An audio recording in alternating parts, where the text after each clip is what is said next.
Please click the subscribe button to get new video updates. Introduction. There is a gospel older than Christianity, older than Buddhism, older than Brahmanism, older than the classic religions of Greece and Rome, older than the worship of idols and the worship of ancestors. This gospel has been preached under varying forms and names, and with stress laid upon different aspects of its truth and its applicability to differing conditions of civilization and to the different characters of the peoples to whom the message has been addressed. It is probably as old as the earliest traditions of civilized man, and the preaching of it becomes a periodical necessity through the very evolution and growth of civilization itself.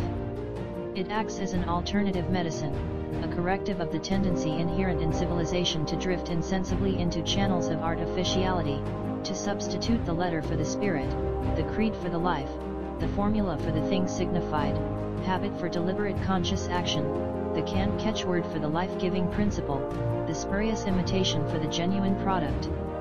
The gospel to which I allude is the gospel of the return to nature. In every generation of the world's history since man was civilized, the realization of this state has been the dream of a few idealists who saw it existing in the far distant past of the world's history in an allegorical form as the fabled golden age sung of by the poets.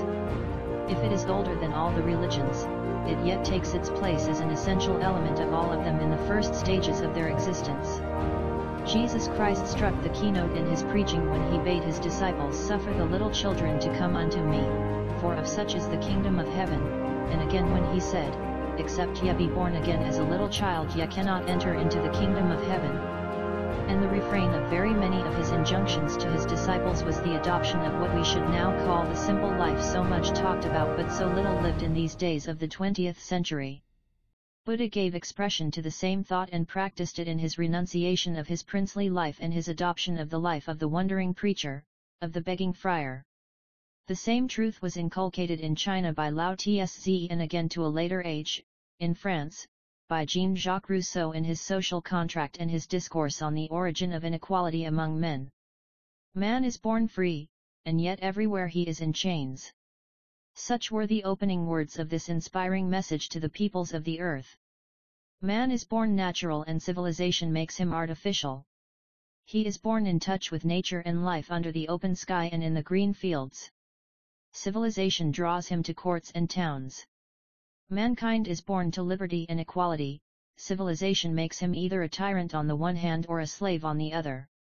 The thought underlying this gospel, whether preached by Christ or by Rousseau, or today by Edward Carpenter in his Civilization, its cause and cure, contrasted as the characters of the preachers will appear, is essentially the same. Why were the scribes and Pharisees hypocrites? Why? Except because they had turned from the spirit to the letter, from nature to artificiality. What was the crime of the French monarchy but that it fostered and perpetuated unnatural conditions and artificial restrictions which froze the lifeblood of the French people? What were the faults which Prentice Mulford saw in American civilization, if they were not the faults which arise directly from the too rapid growth of the luxuries and so-called advantages which civilization and commercial development bring in their train, and from the neglect of those forces which are inherent in nature itself and without which the lifeblood of a nation of necessity becomes contaminated and impoverished? You are fortunate, writes Prentice Mulford, if you love trees, and especially the wild ones growing where the great creative force placed them and independent of man's care. For all things that we call wild or natural are nearer the infinite mind than those which have been enslaved, artificialized, and hampered by man. Being nearer the infinite, they have in them the more perfect infinite force and thought. That is why, when you are in the midst of what is wild and natural, where every trace of man's works is left behind, you feel an indescribable exhilaration and freedom that you do not realize elsewhere. This sentence seems to me to strike a note of the greatest importance in connection with all these return to nature movements in whatever period of the world's history they may have occurred. It is especially noteworthy how each movement of the kind has been followed by a great uprising of the life forces of the nation or nations to whom it was preached. It acts on the generation which listens to its preaching like the winds of spring on the sap of winter trees.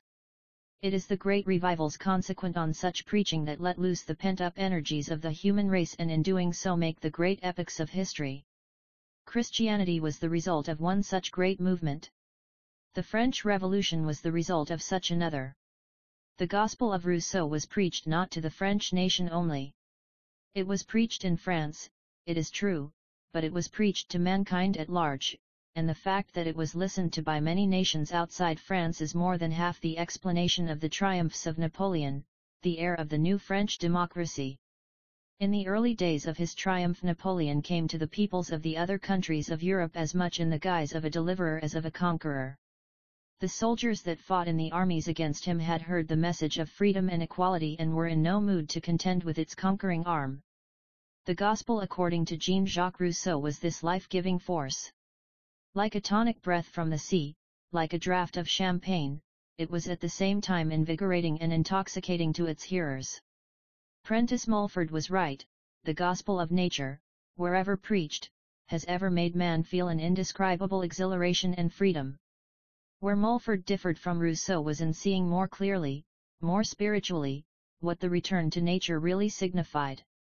That it signified the getting in touch once more with the infinite force and mind as expressed by all natural things.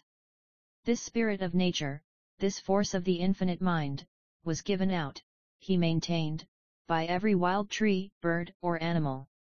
It was a literal element and force, going to man from tree and from living creature. If you loved nature, if you loved the trees, you would find them, declared Mulford, responsive to such love.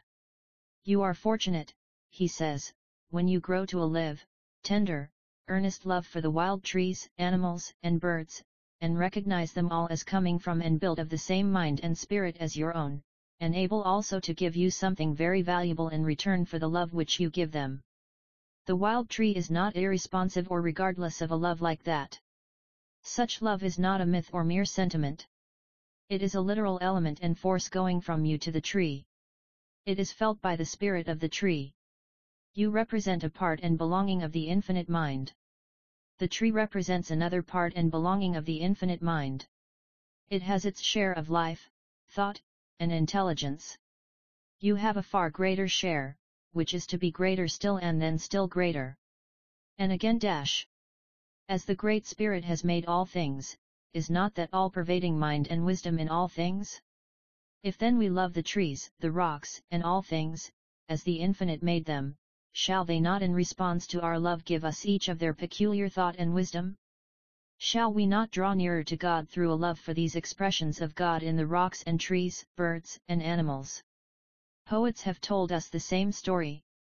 Sir Walter Scott did so, for instance, in his beautiful lines in the Lay of the Last Minstrel. Call it not vain. They do not err. Who say that, when the poet dies, mute nature mourns her worshipper and celebrates his obsequies, that same mute crag and cavern lone for the departed hard make moan, and rivers teach their rushing wave to murmur dirges o'er his grave. Wordsworth, too, understood the communion with nature, as is shown by many of his verses, and most of all by his lines on the vision of the daffodils. The sight of the daffodils dancing by the lake was to him like the midnight dance of fairies or elves on the greensward, instinct with conscious vitality, and the impulse of contagious motion. This picture of the daffodils' delight in their own life and beauty recalled itself automatically to the poet's mind, and bade him join them in their fairy revels. No poet could have put the mood of communion with nature in lines of greater felicity. They are, indeed, well known, but to the lover of nature they will bear quoting again and again. The poet exclaims, I gazed and gazed, but little thought what joy the show to me had brought. For oft, when on my couch I lie in vacant or in pensive mood, they flash upon that inward eye which is the bliss of solitude, and then my heart with pleasure fills, and dances with the daffodils. Other poets have voiced the same sense of communion with nature in varying forms and degrees of intensity. A lesser-known one of the present day has claimed poetry as nature's mouthpiece, and condemned its neglect as a refusal to be brought into touch with nature's many voices by the most articulate means at its disposal. Take the following verses as an example. If thou disdain the sacred muse, beware lest nature, past recall, indignant at that crime, refuse thee entrance to her audience hall. Beware lest sea and sky and all that bears reflection of her face be blotted with a hueless pall of unillumined commonplace. Ah! Desolate hour when that shall be, when dew and sunlight, rain and wind shall seem but trivial things to thee, unloved, unheeded, undivined. Nay, rather let that morning find thy molten soul exhaled and gone, than in a living death resigned so darkly still to labor on. We see that poets galore have voiced this sentiment and have even expressed it like Sir Walter Scott in the form of a belief in the conscious life of nature. Poets live in a world of fancy and imagination. We do not take their statements too literally. It is different when we come to a man who writes essays, which he would have us take as a guide in life, who, in his wildest flights, expects to be taken as intending to convey the full force of what he says, in however spiritual a sense. You cannot say of the lines of Scott what the great Earl of Chatham said in quite a different connection, that though poetry they are no fiction. You feel that Scott was by way of expressing a poetic mood, the literal truth of which he would never dream of substantiating over the dinner table. Prentice Mulford, on the other hand, preached this doctrine as an actual truth to be accepted and acted upon, to be made a basis upon which to erect a practical manual on the subject of how to live most intensely, of how, in short, to be most alive while living. Prentice Mulford, in preaching his gospel, echoed in other words the message proclaimed by the founder of Christianity, I have come that ye might have life, and that ye might have it more abundantly. To Mulford every man is an unconscious psychometrist. The infection of good or evil is all-pervasive.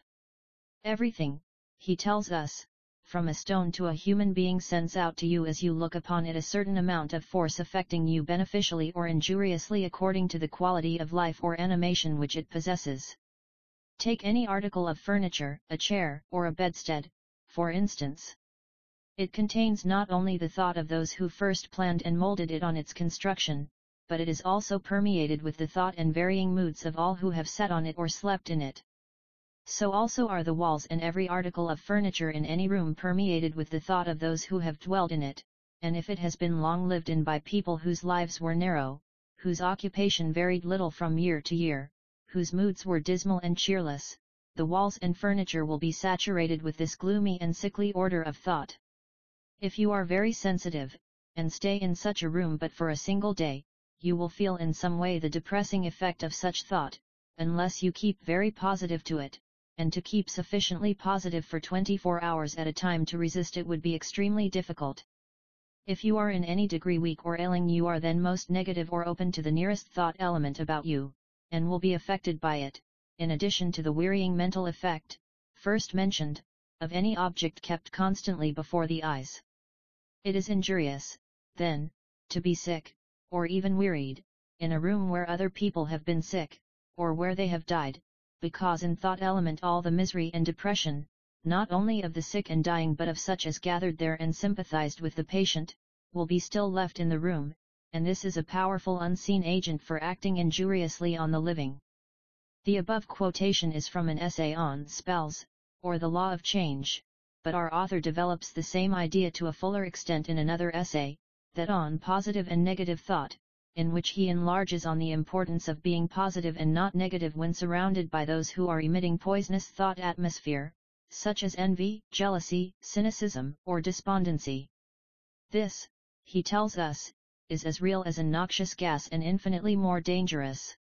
If you are then in a negative or receptive state, you are to all intents and purposes a sponge, absorbing evil influences, the full harm of which may not be realized till days afterwards. You must know, then, when to be in a positive and when in a negative frame of mind. As a rule, you must be positive when you have dealings with the world and negative when you retire within yourself. These conditions inevitably alternate one with another, and the exercise of much positive force will bring about a natural reaction after a certain time. Why, asks Prentice Mulford, did the Christ so often withdraw from the multitude? It was, he avers, because after exercising in some way the immense power of concentrated thought, either by healing or talking, or by giving some proofs of his command over the physical elements, at which times he was positive in expending his forces, he, feeling the negative state coming upon him, left the crowd so that he should not absorb their lower thought. Prentice Mulford lays great stress on the reality, indeed, substantiality of thought. As a man thinketh, so is he. Your spirit, says Mulford, is a bundle of thought. What you think most of, that is your spirit. Thought, he says again, is a substance as much as air, or any other unseen element of which chemistry makes us aware. Strong thought is the same as strong will. Every thought, spoken or unspoken, is a thing as real, though invisible, as water or metal. When you think you work, every thought represents an outlay of force. If a man thinks murder, he actually puts out an element of murder in the air. He sends from him a plan of murder as real as if drawn on paper. If the thought is absorbed by others, it inclines them towards violence, if not murder. If a person is ever thinking of sickness, he sends from him the element of sickness. If he thinks of health, strength, and cheerfulness, he sends from him constructions of thought helping others towards health and strength, as well as himself. In thought every man should look forward and cast the past behind him. Nature buries its dead as quickly as possible, and gets them out of sight. It is better, however, to say that nature changes what it has no further use for into other forms of life. The tree produces the new leaf with each return of spring. It will have nothing to do with its dead ones. It treasures up no withered rose leaves to bring back sad remembrance. Nothing in nature is at a standstill. A gigantic incomprehensible wisdom moves all things forward towards greater and higher powers and possibilities. You are included in and are part of this force. If then, argues Mulford, you do not move forward with the rest of nature, you will inevitably sink, and rightly sink, into decrepitude and decay. Why are outworn creeds outworn? Simply because they have not changed with the changing thought of man, they have not evolved with the evolution of the race. They have remained behind on a lower plane while man has moved forward to a higher. If you cling to them, you cling to what will draw you back and draw you downward. It is the same in business. The business methods of one generation must be changed and modified in order to adapt the business to the conditions and demands of the uprising generation. The good old times may have been good in their way, though their goodness is generally exaggerated, but to attempt to revive their ways of thought for the use of later generations is like putting new wine into old bottles. Prentice Mulford had absorbed among his other ideas the Eastern doctrine of metempsychosis. The race had evolved, he held, from the lowest forms. It could, therefore, evolve indefinitely higher. Man, as at present constituted, was not its ultimate aim. The possibilities of human evolution were infinite. It is a grand mistake, he writes, that of supposing that any man or woman is the result of that one short life which we live here. We have all lived possibly in various forms as animal, bird, snake, insect, plant. Our starting point of matter in existence has been dragged on the sea's bottom, embedded in icebergs, and vomited out of volcanoes amid fire, smoke, and ashes. It has been tossed about on the ocean and has lain maybe for centuries and centuries embedded in the heart of some Pliocene mountain. We have crept up and up, now in one form, now in another, always gaining something more in intelligence, something more of force, by each change, until at last here we are, nor have we got far along yet. If man's power of developing is indefinite, it follows, thinks Mulford, that his power of prolonging life is also limitless, i.e. not merely prolonging life under other conditions outside the physical body, but even of prolonging life within the physical body itself. Hence his essay dealing with immortality in the flesh, an essay which more than any other has led to Mulford being dubbed a crank and a mad dreamer.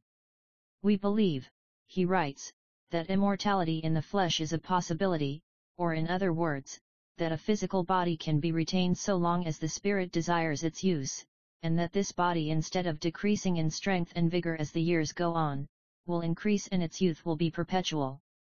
There is a law, says Mulford, of silent demand, and silent continuous demand made with concentration of will and thought can obtain whatever it asks for whatever it claims as its own, in view of the fact that each human being is part of the infinite life and has inalienable relationship to the supreme power.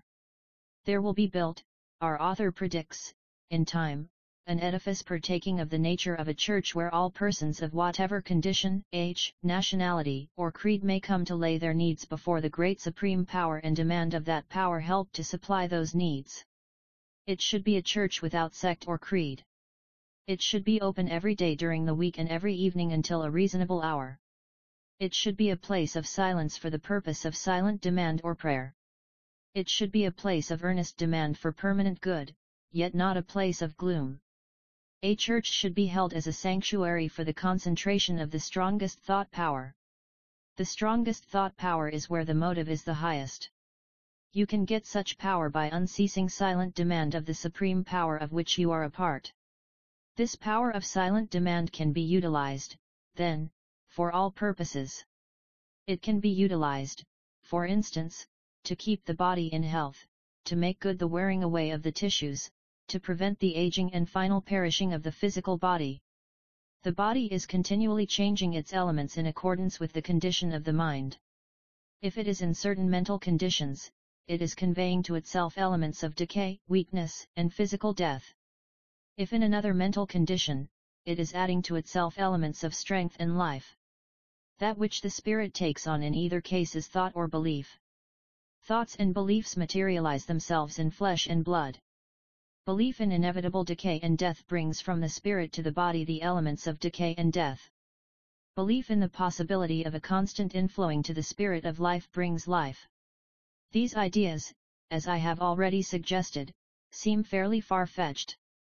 But it is a curious fact that science does not appear to reject them quite as decisively as one would have expected.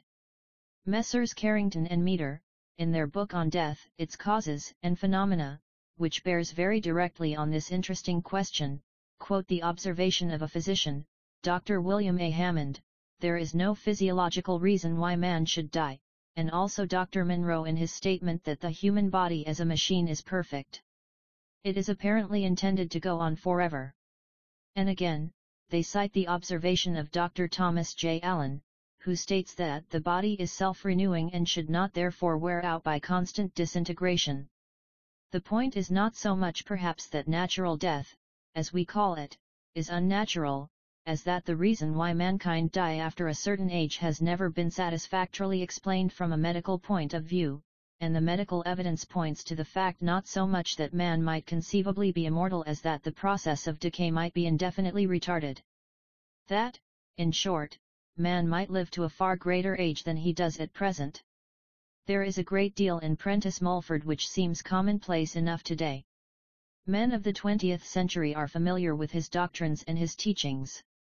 They have been put forward with a great air of originality by many of his followers, and they have been repeated in various forms and with varying degrees of exaggeration. I doubt, however, if they have ever been put forward so freshly and so forcibly as they were by the pioneer of what we now call the New Thought movement, Prentice Mulford. There is in no other leader of this New Thought movement such a sense of the communion with nature, so fresh and full a recognition of the possibility of utilizing nature's forces for the benefit of body and spirit. For, as I have already explained, Prentice Mulford was, not only the first and greatest of the New Thought teachers, but also par excellence an apostle of the return to nature. Ralph Shirley. Chapter 1. Positive and Negative Thought. Your mind or spirit is continually giving out its force or thought, or receiving some quality of such force, as an electric battery may be sending out its energy and may be afterwards replenished. When you use your force in talking, or writing, or physical effort of any sort, you are positive. When not so using it, you are negative. When negative, or receptive, you are receiving force or element of some kind or quality, which may do you temporary harm or permanent good.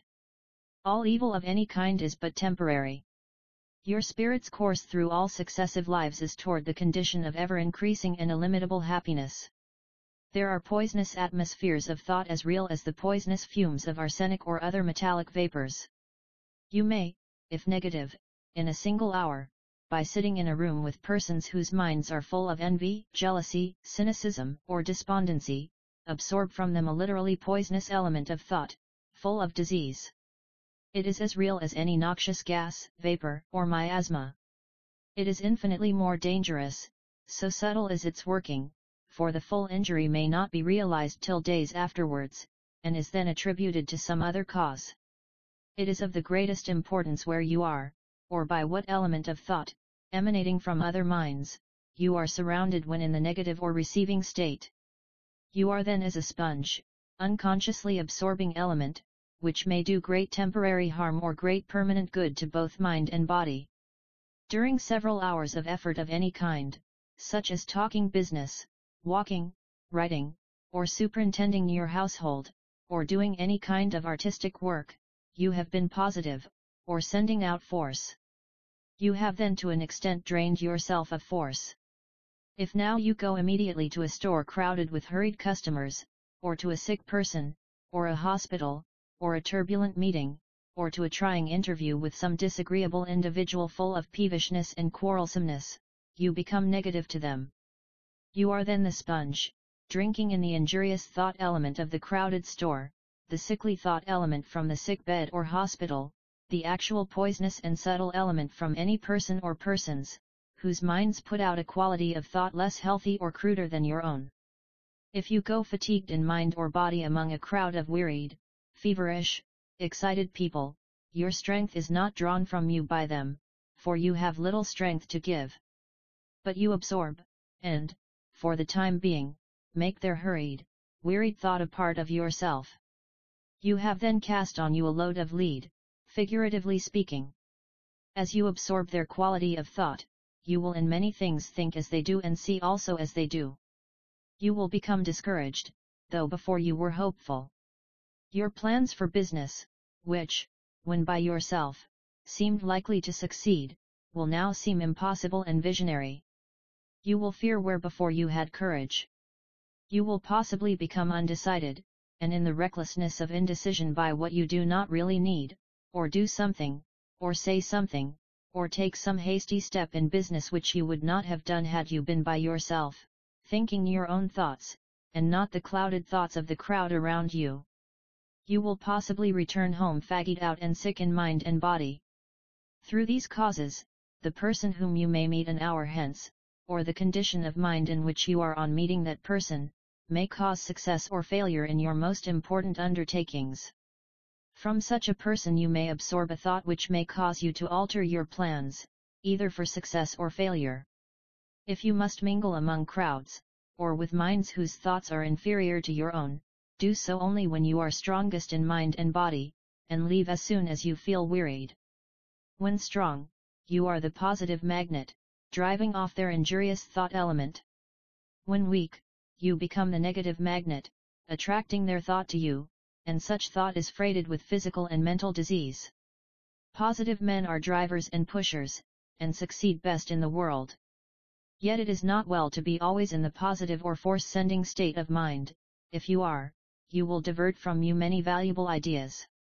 There must be a time for the mental reservoir of force or thought to fill up as well as give forth.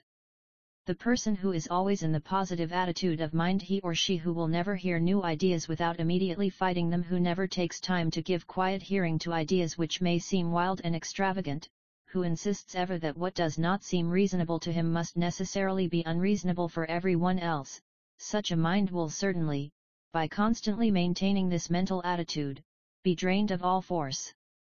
On the other hand, the persons who are always negative or always in the receiving state, those who never know their own minds for 2 hours at a time, who are swayed unconsciously by everyone with whom they talk, who allow themselves, when they go with a plan or a purpose, to be discouraged by a sneer, by a single word of opposition, are as the reservoir, ever filling up with mud and trash, which at last stops the pipe for distributing water. In other words, they have their force-sending capacity almost destroyed, and are unsuccessful in everything which they undertake. As a rule, you must be positive when you have dealings with the world, for very much the same reason that the pugilist must be positive when he stands before his antagonist. You must be negative when you retire from the ring from active participation in business. You will tire yourself out by constantly confronting opponents, even in thought, in any sort of contest. Why did the Christ of Judea so often withdraw from the multitude? It was because, after exercising in some way his immense power of concentrated thought, either by healing or talking, or by giving some proofs of his command over the physical elements, at which times he was positive and expended his force, he, feeling the negative state coming upon him, left the crowd, so that he should not absorb their lower thought. Had he done so, his force would have been dissipated by carrying such thought, that is, by getting in sympathy with it, feeling it, and thinking it, just as you may have done when a person, full of troubles, comes to you, and spends an hour telling those troubles to you, literally pouring into you his load of anxious thought. You sympathize, you are sorry, you desire strongly to help, and, when he leaves, your thought follows him. In such case, your own force is used up by the feeling of sympathy or sorrow, while it might otherwise have been applied to something far more beneficial and profitable in result both to yourself and him. An orator would not spend an hour previous to his speech in public in carrying bushels of coal upstairs to relieve a tired laborer, for if he did, his strength, brilliancy, inspiration, the force required for his effort, would be mostly used up in the drudgery of carrying coal. The ideas which he puts forth may prove the direct or indirect means of relieving that laborer in some way, and even thousands of others. You must be positive and restrain the outflow of your sympathetic force very often in the cases of private individuals in trouble, in order to have power to do all the more for them. In politics and professions, the men who live longest and who exercise most influence are those who are least accessible to the masses, for if they are constantly mingling with all manner of people, and so absorbing varied atmospheres, much of their power is wasted in carrying it. Look at the long list of prominent American politicians who have died in the prime of life, or but little past it, during the last few decades: Seward, Grant, Morton, M. McClellan, Logan, Wilson, Hendricks, Chase, Stanton. Not keeping themselves positive, ignorant exposure to all manner of inferior thought atmospheres when negative has been a most important factor in these premature deaths. Great financiers like Jay Gould avoid the crowd and hubbub of the stock exchange. They live relatively secluded lives, are not easy of access, and transact much business through agents. In so doing, they avoid hurried and confused thought atmospheres. They surround and keep themselves as in a fortress, in the clearer thought element of the world of finance, and from it derive their keen-sightedness on their plane of action. They realize the necessity of so doing without possibly being able to define the law. Many methods are quite unconsciously adopted by people which bring successful results in many fields of effort, and which are adopted through the unconscious action and teaching of the laws governing thought. If you are now very much in the company of some person whose quality of thought is inferior to your own, you are certainly affected injuriously, through absorbing that person's thought, since you cannot be positive all the time, to resist the entrance of his thought. When wearied, you are negative, or in a state for receiving his or her thought, and then it must act on you. As so it acts on you, unconsciously you may do many things, in conformity with his or her order of thought, which you would have done differently, and possibly better, had you not been exposed to it and absorbed it. If so you absorb the element of fear or indecision from anyone, will you act in business with your own natural confidence, courage, energy, and determination? It matters not what is the relation to you of those whose temporary or permanent association may thus do you harm, whether that of parent, brother, sister, wife, or friend, if their mental growth is less than yours, and if therefore they cannot see as you see, you are very likely to be injured in mind, pocket, and health through their constant association. For such reason, Paul the Apostle advised people not to be unequally yoked together in marriage. Why? Because he knew that of any two persons living constantly together, yet occupying different worlds of thought, one would surely be injured, and the one most injured is the highest, finest, and broadest mind, which is loaded down, crippled and fettered by the grosser thought absorbed from the inferior. If you are in active business sympathy or relation with any person who is nervous, excited, irritable, destitute of any capacity for repose, always worried about something, and on the rush from morning till night, though you are separated by hundreds of miles, you will, when in the receiving state, have that person's mind acting injuriously on yours, and you will have thereby sent to you much of his or her cruder thought element, which, agitating and disturbing your mind, will, in time, work unpleasant results to the body. Your only means of avoiding this is to cease such relation and common sympathy and effort with them as soon as possible. To put them out of your mind. To fix and interest yourself in some other diversion or occupation whenever your thought goes out to them. For every time that you so think, you send out your actual life and vitality in their direction, and thus doing you may transmit a current of life and force which will give them relative success in many undertakings, a success that you may lack, for you are transferring your capital stock of force, while you should use it for yourself. The cruder minds can only appropriate a part of this. The rest is wasted. They may be kept alive by it and prosper, and in return send you only element which brings on you disease, lack of energy and barrenness of idea. Proper association is one of the greatest of agencies for realizing success, health, and happiness. Association here means something far beyond the physical proximity of bodies. You are literally nearest the person or persons of whom you think most, though they are 10,000 miles distant. If you have been long in association with a person, so absorbing thought element inferior to your own, you cannot, if you sever the connection, immediately free yourself from the inferior thought current flowing from him to you, though thousands of miles may intervene.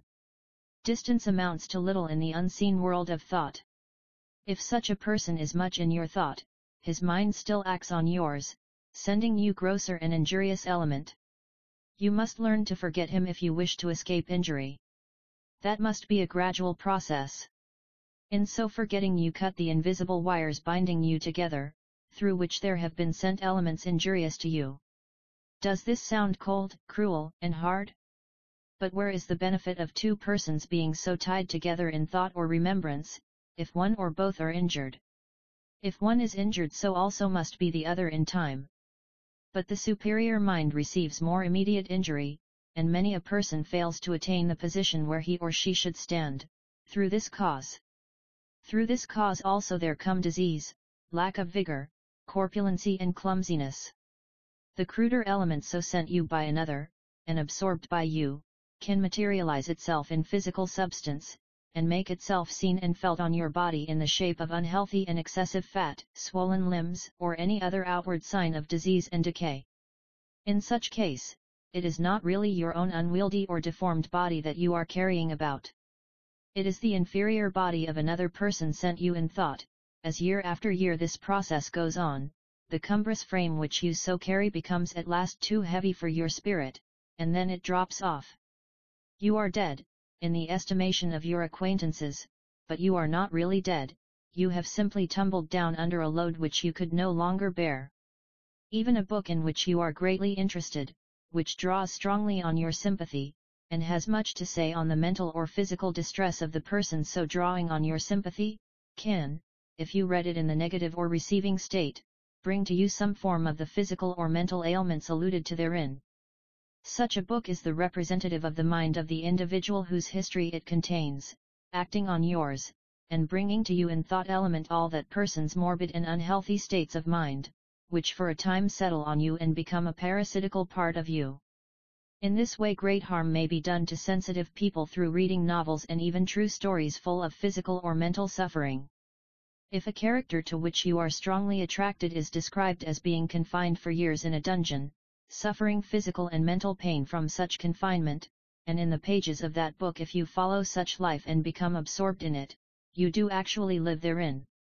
You will, if so reading such history day after day, and getting thoroughly absorbed or merged in it, find your vitality or your digestion affected in some way. The law operates, though you may never dream that the cold which you have taken more easily, through lack of vitality, the headache or weakness of digestion, is owing to a mental condition brought on you temporarily through living in the thought of that book while in the receiving state of mind. These are unhealthy books, and so are plays which work strongly on people's emotions in the dramatic representation of scenes of horror, distress, and death. The health of thousands on thousands is injured through attracting and fastening on themselves, while in the negative or receiving condition, these unhealthy currents of thought and their consequent unhealthy mental states.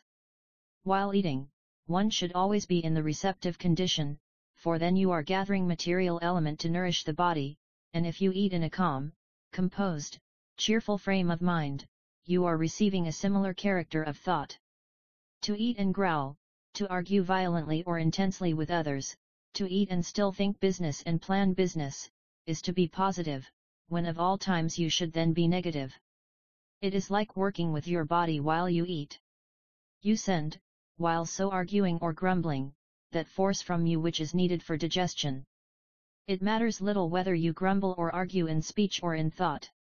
There is also injurious result to you when any person at the table is for any reason any offensive habit, any peculiarity of manner or mood unpleasant to you, and you are thereby obliged to endure instead of enjoying his company, for all endurance means the putting out of positive thought, in other words, working in mind to drive off the annoyance. Especially the dinner in the latter part of the day should be the day's climax of happiness, a union of minds in perfect accord with each other, the conversation light, bright, lively and humorous, the palates appreciative of artistic cookery, and the eye also regaled with the appointments of the table and the dining room. In such a condition and in such receptive state you absorb a spiritual strength, coming from the thought of all about you as they will absorb yours. But if you eat in a social dungeon, in the barrack of a restaurant, where only material food is given, in an unhappy family, full of petty jealousies and complainings, in a boarding house manger, you may exhaust yourself in resisting or enduring annoyances, thereby lessening the power of digestion and assimilation of your food, and you absorb also more or less of the discontent or moodiness of those about you, and so carry away a load worse than useless, a load which is the real cause of an imperfect digestion, of consequent physical weakness and mental unrest, or irritability. When you are much alone, you attract and are surrounded by a quality and current of thought coming from minds similar to your own. It is for this reason, that in moments of solitude your thought may be more clear and agreeable than when in the company of others. You live then in another and finer world of ideas. You may deem these ideas but as idle thoughts, you may not dare to mention them before others, you may long for company, and may take such as you can get, or you may have it forced upon you. With it your ideal world is shattered, and seems possibly absolute nonsense. You enter into your neighbor's current of thought, their line of talk and motive. You chatter and run on as they do, you criticize, censure, judge and possibly abuse others not present. When you are again by yourself, you feel a sense of discontent with yourself, and a certain vague self-condemnation for what you have been saying. That is your higher mind, your real self, protesting against the injury done it by the lower mind, or not possibly so much your lower mind as the lower thought which you absorb while in that company, and which for a time becomes a parasitical part of you, as the ivy vine may fasten itself to the oak, from the root to the topmost branch, drawing its nourishment in part from the oak, giving it poison in return, and at last so covering it up that the tree is concealed and is eventually killed thereby. In a similar manner are refined minds often buried, concealed, and prevented their true expression by the lower and parasitical thought, which, unconscious of the evil it can do them, they enter among, associate with, and allow to fasten upon them. They are not themselves, and perhaps from their earliest physical life never have been themselves, so far as outward expression goes. They are as oaks buried and concealed by the poisonous ivy. But you may say, I cannot live alone and without association. True. It is not desirable or profitable that you should. It is not good for man or woman to live alone. It is most desirable, profitable, and necessary that you should be fed by the strong, healthy, vigorous, cheerful thought element coming from minds whose aspiration, ideal, and motives are like your own. When you cut off association or the flow even of your thought from those who are injurious to you, you prevent not only the intrusion of their evil quality of thought but you open the door for the better. You will then by degrees attract, in physical form, those who can give you at once more entertainment and more help. Your highest thought is an unseen force or link, ever connecting you with higher minds akin to your own. These cannot act on you to any extent so long as you continue association or are linked in thought with the lower. Such link or association bars the door to the higher. How much real comfort, strength, cheer, or entertainment do you get from your daily associates? Are they live company? Who does the entertaining, you or they, who must ever keep up the conversation when it flags? Are you never bored by their prosiness, by all which you have heard over and over again, and if, when on hearing and rehearsing it you do not express discontent in your speech, do you not in your secret thought? How much of the association that you seek, or that seeks you, is really more endured than enjoyed, and is, in fact, only taken up with because of the lack of better? You will never tire of your true and most profitable associates, who, having opened themselves to the higher, are ever drawing in new idea, and with this a new life, which they will give to you, as you give them in return. These are the wells of water springing up unto everlasting life. These are the savors of life unto life, and not of death unto death, as are minds to each other who, month after month and year after year, only think in a rut, talk in a rut and act in a rut. These are the dead who should be left to bury their dead. True life is a state of continuous variety. It involves, through opening the mind in the right direction, and keeping it so open, an endless association with other and like minds, giving ever to each other, and receiving unfailing supply of strength, vigor, and the elements of eternal youth. The fountain of youth, and endless youth, is a spiritual reality, as are many other things which are deemed idle vagaries, and have been erroneously sought on the physical stratum of life.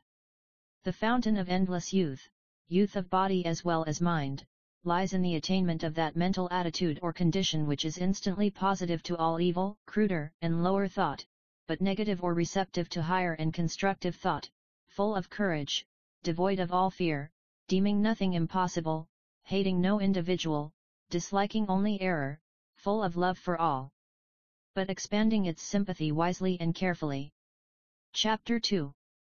Some practical mental recipes. None of us can expect to believe and live up to new laws, principles, or methods of life all at once. Though convinced of their truth, there is an unyielding, stubborn part of us which is hostile to them. That part is our material mind or mind of the body. There is a supreme power and ruling force which pervades and rules the boundless universe.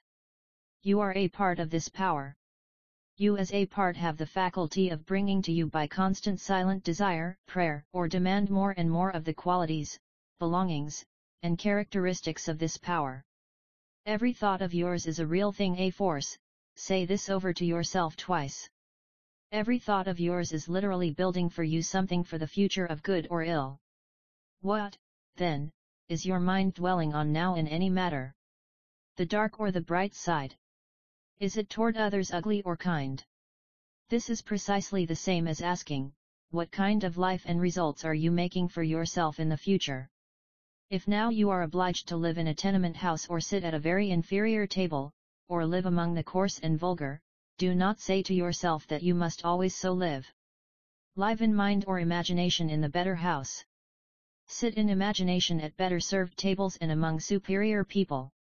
When you cultivate this state of mind, your forces are carrying you to the better. Be rich in spirit, in mind, in imagination, and you will in time be rich in material things. It is the mood of mind you are most in, whether that be groveling or aspiring, that is actually making physical conditions of life in advance for you.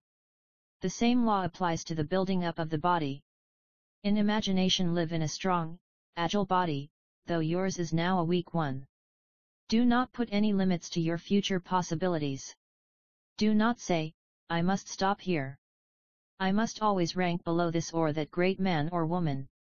My body must weaken, decay, and perish, because in the past so many people's bodies have weakened and perished. Do not say, my powers and talents are only of the common order and those of an ordinary person. I shall live and die as millions have done before me. When you think this, as many do unconsciously, you imprison yourself in an untruth. You bring then to yourself the evil and painful results of an untruth. You bar and fetter your aspiration to grow to powers and possibilities beyond the world's present knowledge. You cut from you the higher truth and possibility.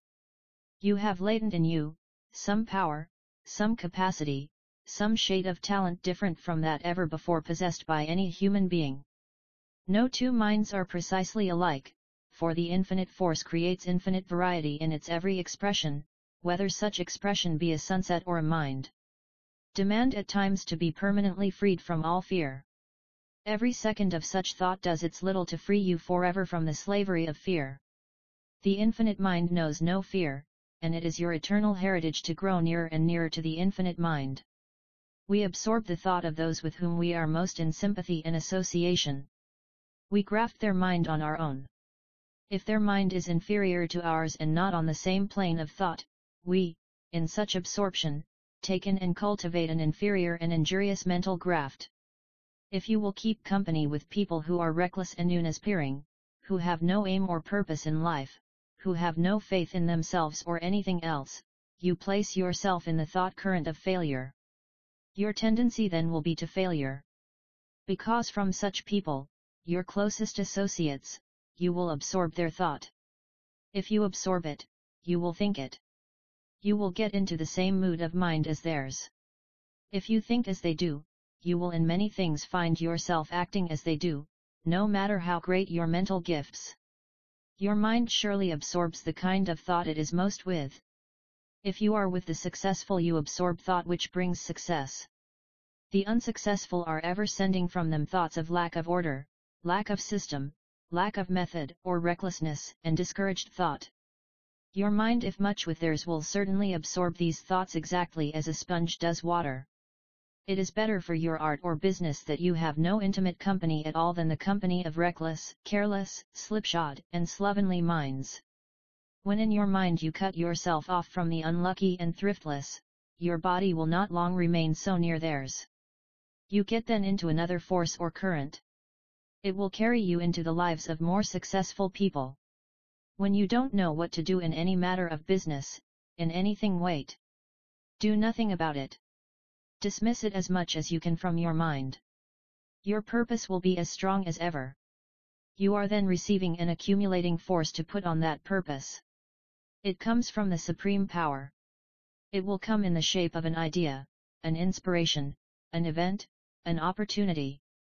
You have not stopped while you so waited. You have all that time been carried to the idea, the inspiration, the event, the opportunity, and it also has been carried or attracted to you. When in any undertaking we put our main dependence and trust in an individual or individuals and not in the supreme power, we are off the main track of the most perfect success. The highest and real success means, in addition to wealth, increasing health, vigor, and a growth never ceasing into powers and possibilities not yet realized by the race. As regards your business, don't talk to anybody, man or woman, regarding your plans or projects, or anything connected with them, unless you are perfectly sure they wish for your success. Don't talk to people who hear you out of politeness. Every word so spoken represents so much force taken out of your project. The number you can talk to with profit is very small. But the good wish of one real friend, if he give you a hearing but for 10 minutes, is a literal, living, active force, added to your own, and from that time working in your behalf. If your aim is for right and justice, you will be led to those you can trust and talk to with safety. Your spiritual being or sense will tell you whom you can trust. When you demand justice for yourself, you demand it for the whole race. If you allow yourself to be dominated, browbeaten, or cheated by others without inward or outward protest, you are condoning deceit and trickery. You are in league with it. 3 persons engaged in any form of gossip, tattle, or scandal generate a force and send it from them of tattle, gossip, and scandal. The thought they send into the air returns to them and does them injury in mind and body. It is far more profitable to talk with others of things which go to work out good. Every sentence you speak is a spiritual force to you and others for good or ill. 10 minutes spent in growling at your luck, or in growling at others because they have more luck than yourself, means 10 minutes of your own force spent in making worse your own health and fortune. Every thought of envy or hatred sent another is a boomerang. It flies back to you and hurts you. The envy or dislike we may feel toward those who, as some express it, put on airs, the ugly feeling we may have at seeing others riding in carriages and rolling in wealth, represents just so much thought, i.e. force, most extravagantly expended, for in its expenditure we get not only unhappiness but destroy future fortune and happiness. If this has been your common habit or mood of mind, do not expect to get out of it at once. Once you are convinced of the harm done you by such mood, a new force has come to gradually remove the old mind and bring a new one. But all changes must be gradual. Your own private room is your chief workshop for generating your spiritual force and building yourself up. If it is kept in disorder, if things are flung recklessly about, and you cannot lay your hands instantly upon them, it is an indication that your mind is in the same condition, and therefore your mind as it works on others, in carrying out your projects, will work with less effect and result by reason of its disordered and disorganized condition. Ill temper or despondency is a disease. The mind subject to it in any degree a sick mind. The sick mind makes the sick body. The great majority of the sick are not in bed. When you are peevish, remember your mind is sick. Demand then a well mind. When you say to yourself, I am going to have a pleasant visit or a pleasant journey, you are literally sending elements and forces ahead of your body that will arrange things to make your visit or journey pleasant. When before the visit or the journey or the shopping trip you are in a bad humor, or fearful or apprehensive of something unpleasant, you are sending unseen agencies ahead of you which will make some kind of unpleasantness. Our thoughts, or in other words, our state of mind, is ever at work fixing up things good or bad for us in advance. As you cultivate this state of mind more and more, you will at last have no need of reminding yourself to get into such mood. Because the mood will have become a part of your everyday nature, and you cannot then get out of it, or prevent the pleasant experiences it will bring you. Our real self is that which we cannot see, hear, or feel with the physical senses, our mind. The body is an instrument it uses. We are then made up entirely of forces we call thoughts. When these thoughts are evil or immature, they bring us pain and ill fortune. We can always change them for better thoughts or forces. Earnest steady desire for a new mind, or self, will surely bring the new mind and more successful self. And this will ever be changing through such desire for the newer and ever more successful self. All of us do really pray without ceasing. We do not mean by prayer any set formality or form of words. A person who sets his or her mind on the dark side of life, who lives over and over the misfortunes and disappointments of the past, prays for similar misfortunes and disappointments in the future. If you will see nothing but ill luck in the future, you are praying for such ill luck and will surely get it.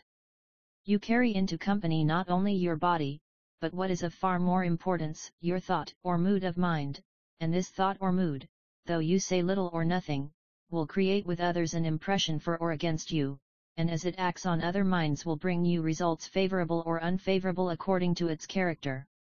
What you think is of far more importance than what you say or do. Because your thought never for a moment ceases its action on others or whatever it is placed upon. Whatever you do has been done because of a previous, long-held mood or state of mind before such doing. The thought or mood of mind most profitable and permanent results to you is the desire to do right. This is not sentiment, but science.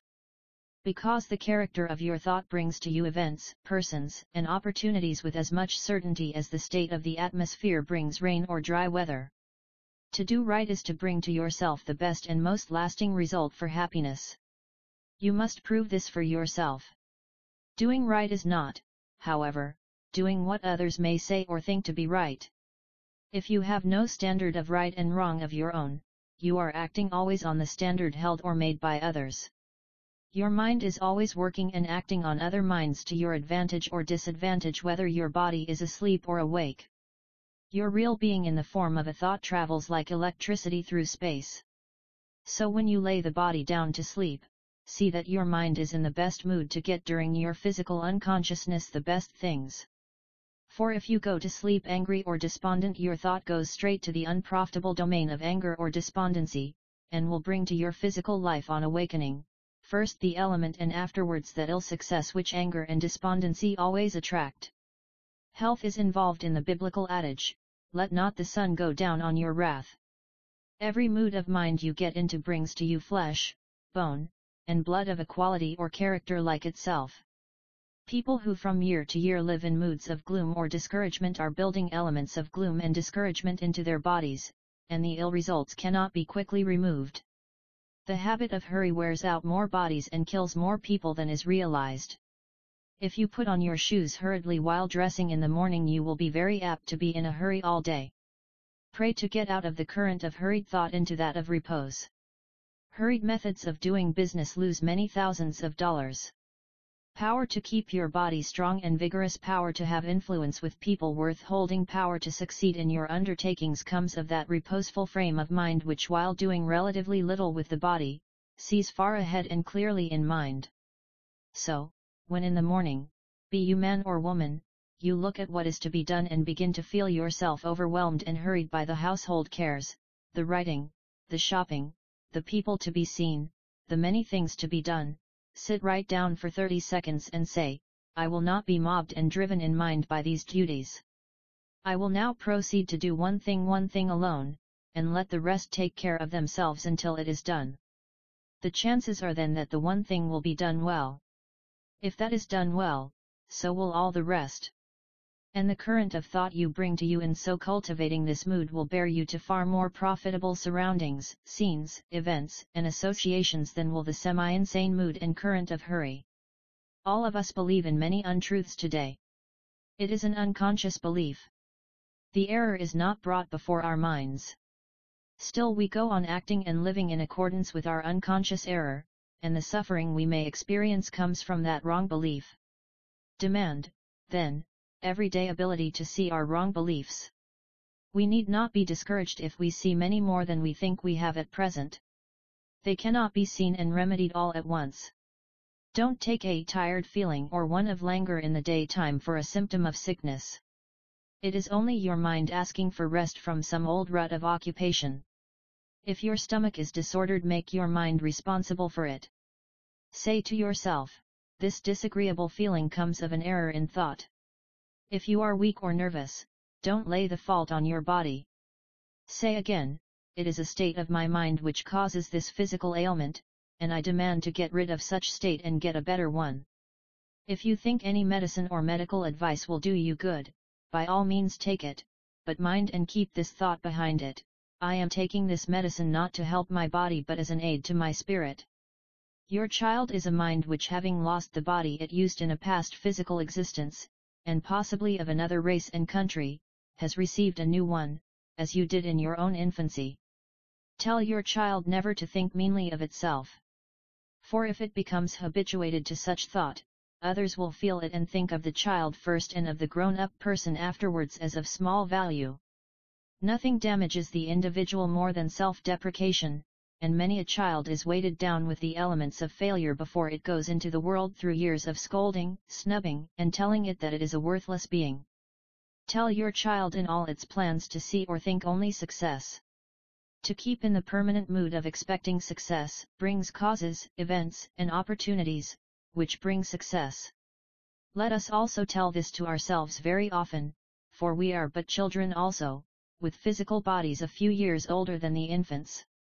We have as yet but the vaguest idea of what life really means, and the possibilities it has in store for us. One attribute of the relatively perfected life to come to this race is the retention or preservation of a physical body so long as the mind or spirit desires it. It will be a body also free from pain and sickness, and one which can be made or unmade, put on or taken off, at will. Say of anything that it must be done and you are putting out a mighty unseen power for doing. When your mind is in the mood of ever saying must, whether you have in mind the particular thing you aim at or not, still that force is ever working on your purpose. But we need to be careful as to what that force of must is put on. Must without asking for wisdom as to where it shall be placed may bring you terrible results. Always in your individual aims and purposes defer to the higher power and infinite wisdom. The thing you may most desire might prove a curse. Be always, then, in the mood of saying, there is a power which knows what will bring me the most permanent happiness better than I do. If my desire is not good, let it not come, for in its place I shall have something better. If you send your thought and sympathy to everyone who calls for it, you may have very little left to help yourself. It is necessary to have great care in the choice of those on whom we put our love and thought. One may help build us up, another tear us down.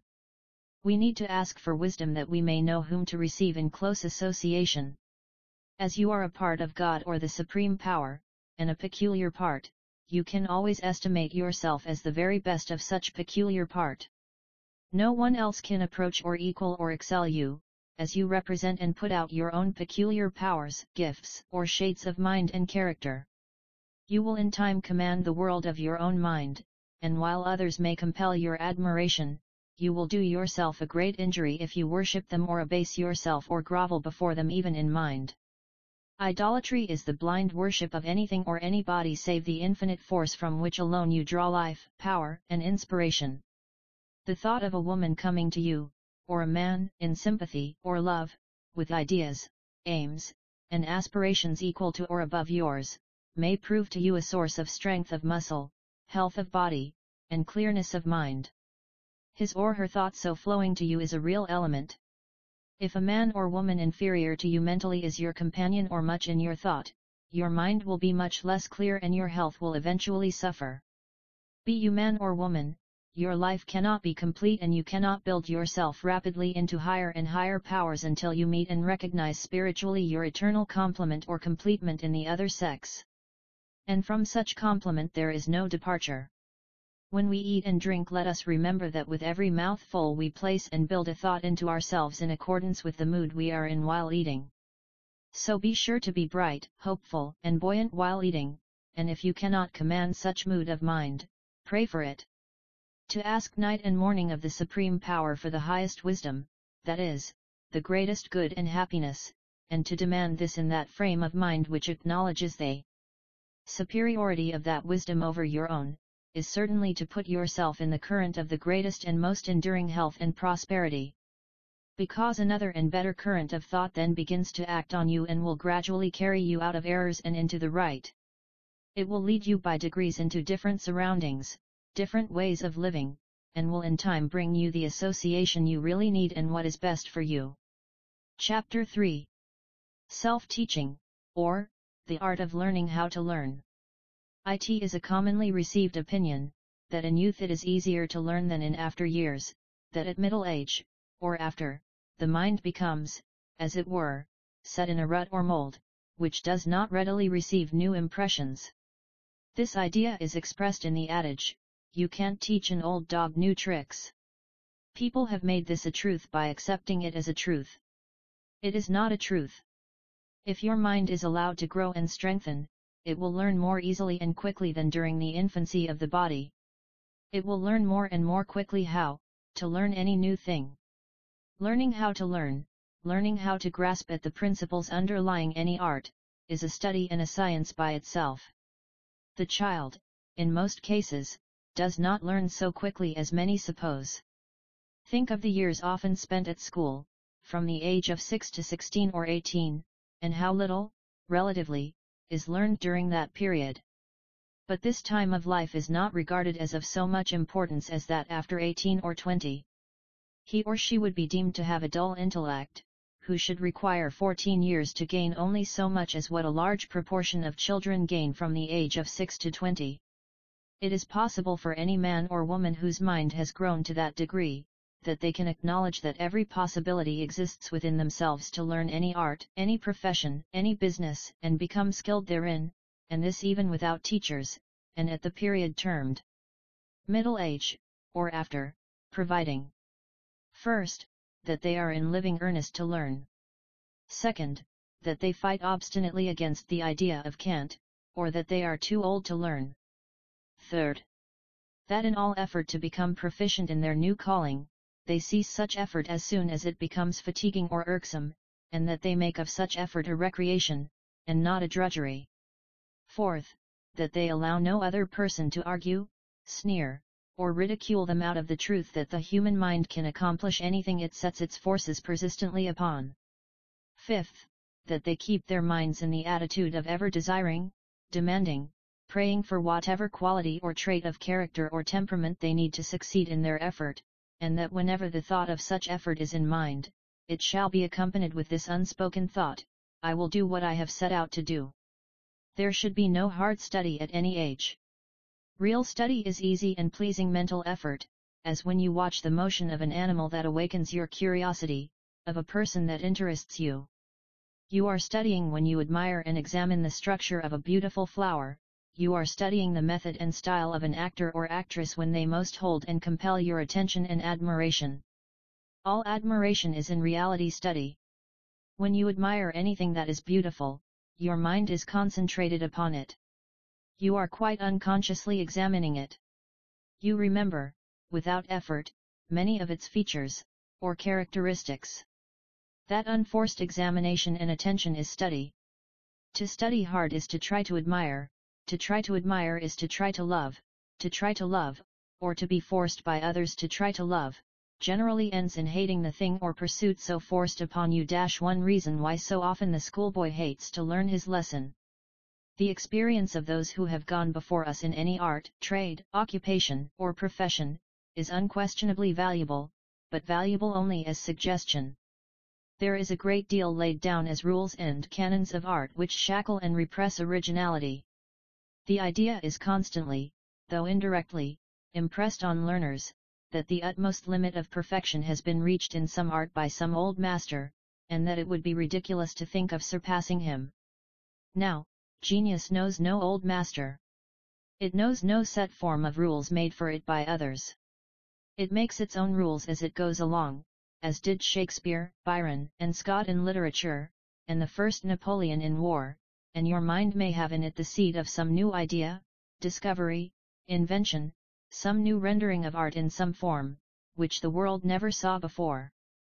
Any man or woman who loves to look at trees and flowers, lakes and rivulets, waves, waterfalls, and clouds, has within him or her the faculty for imitating them in the effects of light, shade, and color. Has, in brief, a taste for painting.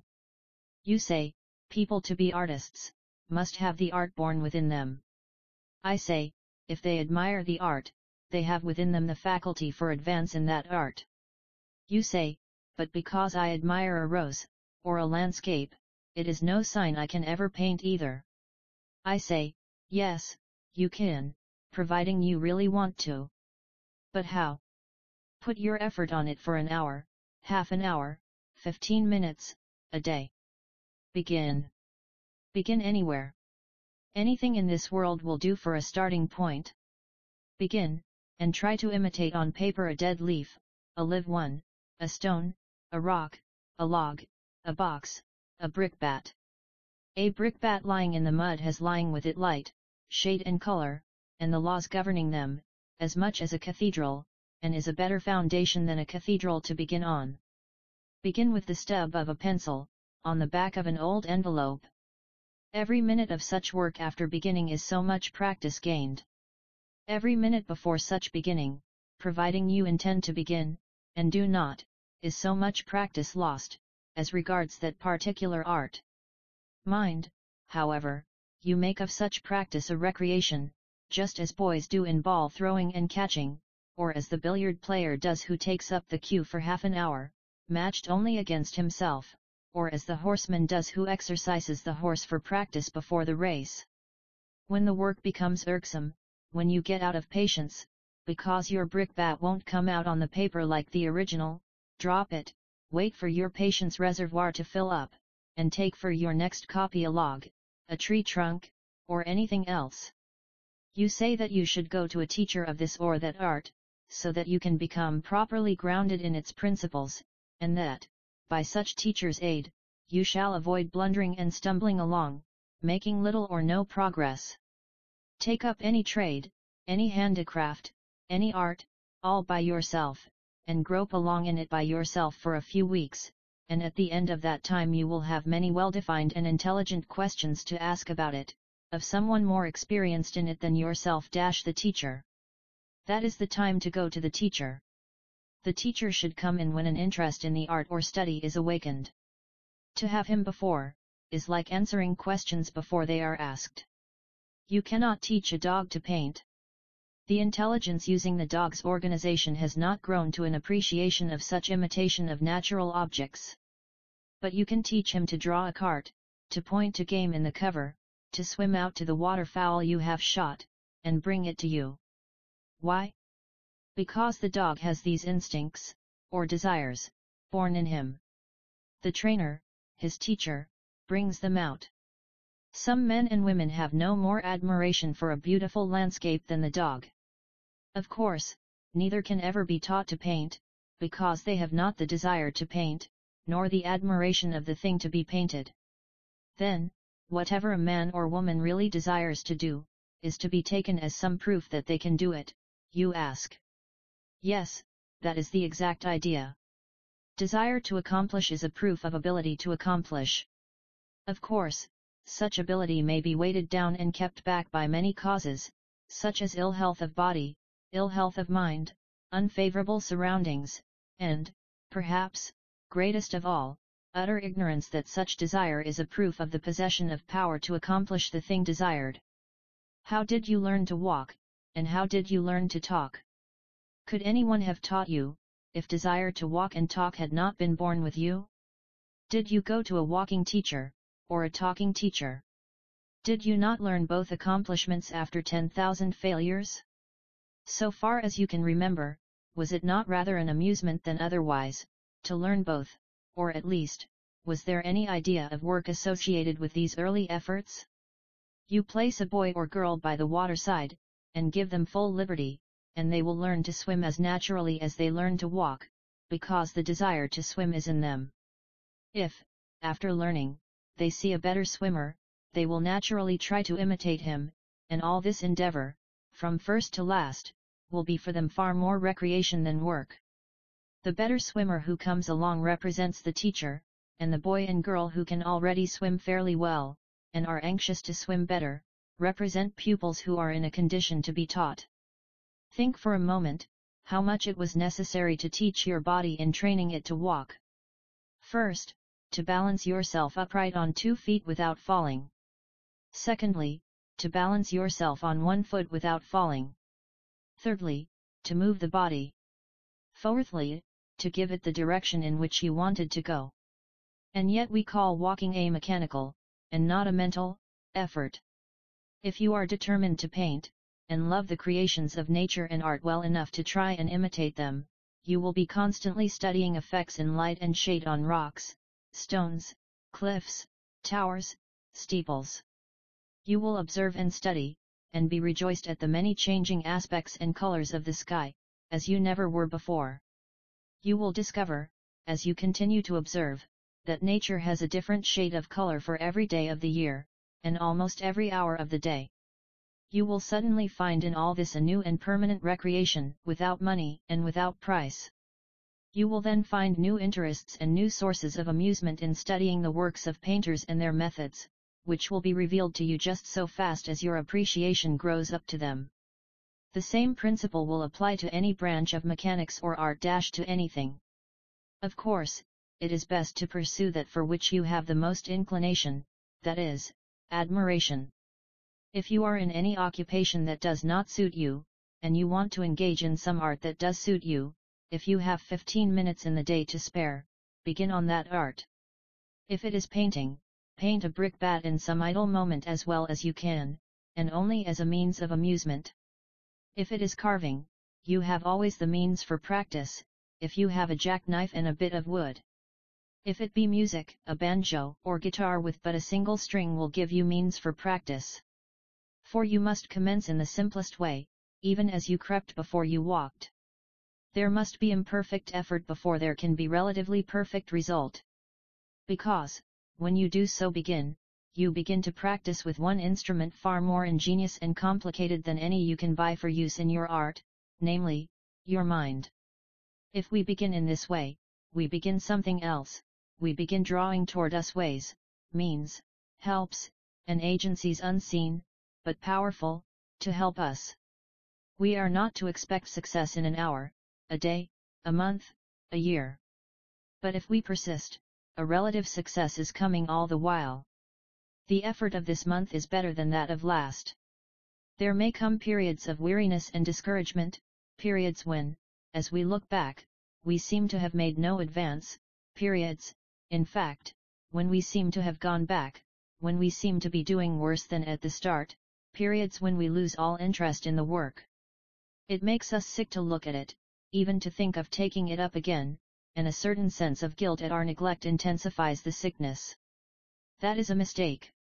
If, in our music, our painting, our profession, our business, be it what it may, we strive for some certain result, and fail, time after time, and week after week, to effect it, yet we are still advancing towards it.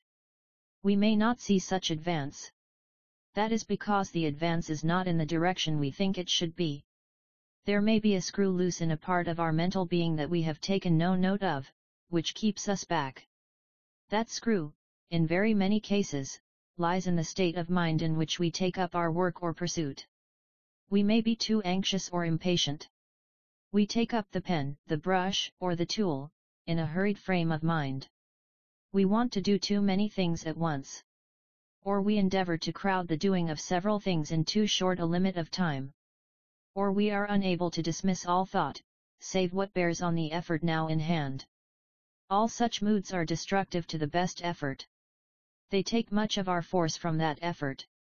A common result is that we can do nothing to suit us. We throw down our work in disgust. We may not take it up again for weeks. We do take it up at last, perhaps, in a listless, indifferent frame of mind. We do not then set our hearts on doing anything perfect, or making it come up to our ideal in a moment, and that is the very time when we produce some new effect, when we hit the idea we have aimed at, when we are surprised at the apparently accidental development of a new power within us. There is a great mystery in this a mystery we may never solve the mystery that whatever purpose this power within us we call mind sets itself upon, fixes itself upon persistently, that purpose it is accomplishing, that purpose it is carrying out, that purpose it is ever drawing nearer to itself, not only when we work for it with the body and the intellect, we are also growing ever towards it when it seems for the time forgotten, or when we are asleep. That persistent purpose, that strong desire, that never-ceasing longing, is a seed in the mind. It is rooted there. It is alive. It never stops growing. Why this is so, we may never know. Perhaps it is not desirable to know. It is enough to know that it is so. There is a wonderful law involved in it. This law, when known, followed out, and trusted, leads every individual to mighty and beautiful results. This law, followed with our eyes open, leads to more and more happiness in life, but followed blindly, involuntarily with our eyes shut, leads to misery. To succeed in any undertaking, any art, any trade, any profession, simply keep it ever persistently fixed in mind as an aim, and then study to treat all effort towards it as play, recreation. The moment it becomes hard work, we are not advancing. I mean by play, that both body and mind work easily and pleasantly. It matters not what a man or woman is doing, whether digging sand or scrubbing floors, when the mind is interested in that work and the muscles are full of strength, such work is play, and is more apt to be well done. When the muscles are exhausted of their power, and will alone drives the body forward, the occupation soon becomes work, drudgery, and is much the more apt to be ill done.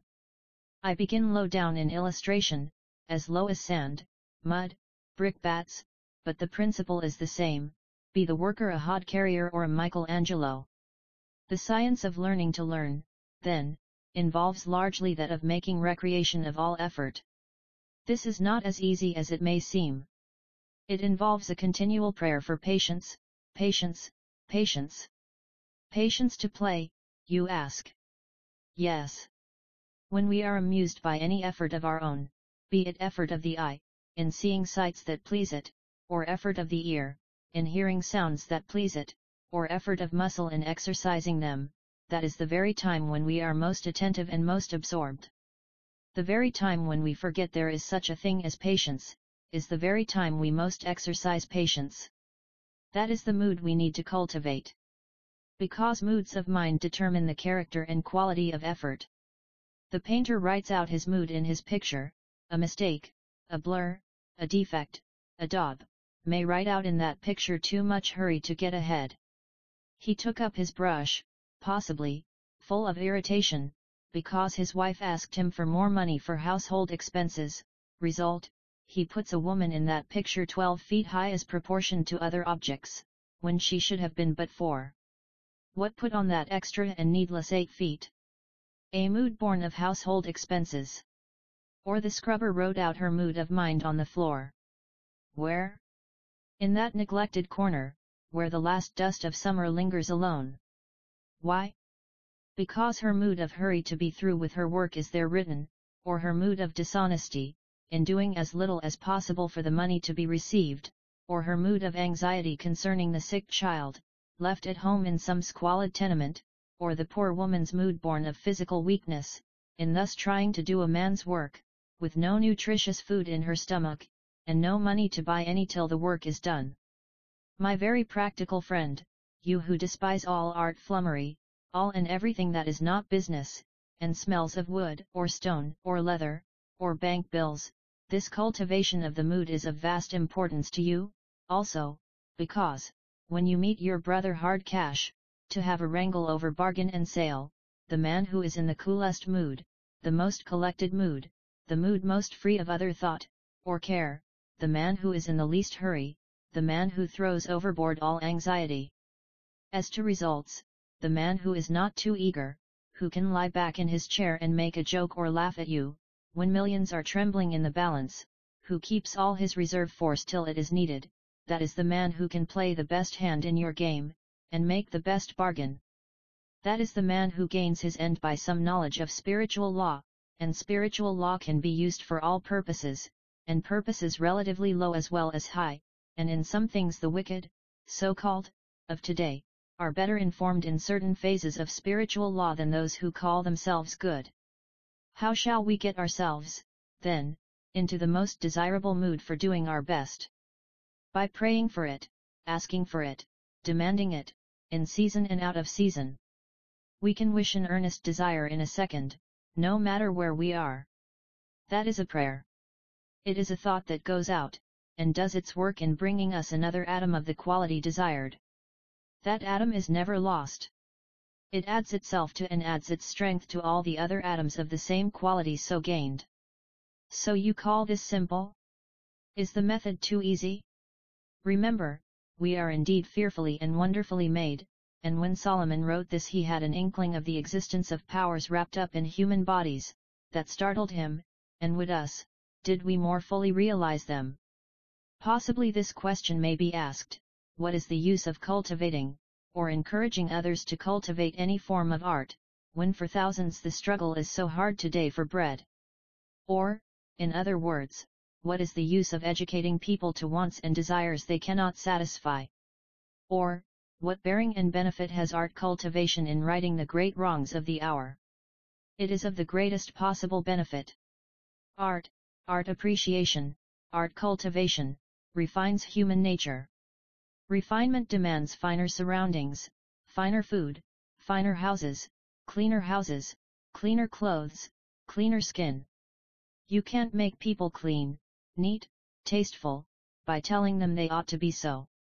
They must have brought out of them some calling, some occupation, some work which will implant ever-increasing desire for more of the elegancies of life. Much of what is called the oppression of the strong over the weak, the rich over the poor, comes because so many of the poor do not aspire above a pig pen under the window, a mud puddle in the backyard, and a front garden growing tomato cans, dead cats, and old hoop skirts. Much of the money today given in charity to the poor, is really poured from one rich man's pocket into that of another, and relieves only a temporary distress. You roll half a ton of coal this winter into the poor man's cellar. His family are warmed for the hour. The profits go into the safe of the coal corporation. Its heat warms human beings with little ambition above animals. You encourage that man's boy or girl to paint ever so roughly with the cheapest of watercolors, to mold forms in clay, to have any faculty awakened which shall show them what a beautiful world they really live in, and soon with this there may come a growing distaste for the mud puddle in the backyard, and the display of hoopskirts and tomato cans in the front. Show these children that they have within them more or less of this mighty and mysterious element mind, and that through its exercise they can become almost anything to which they aspire, and that the more of the infinite spirit they call to themselves, the more will they have to strengthen, beautify, enrich, invigorate, and electrify their souls and bodies, and you have then started them on the road of doing for themselves, by the powers in themselves.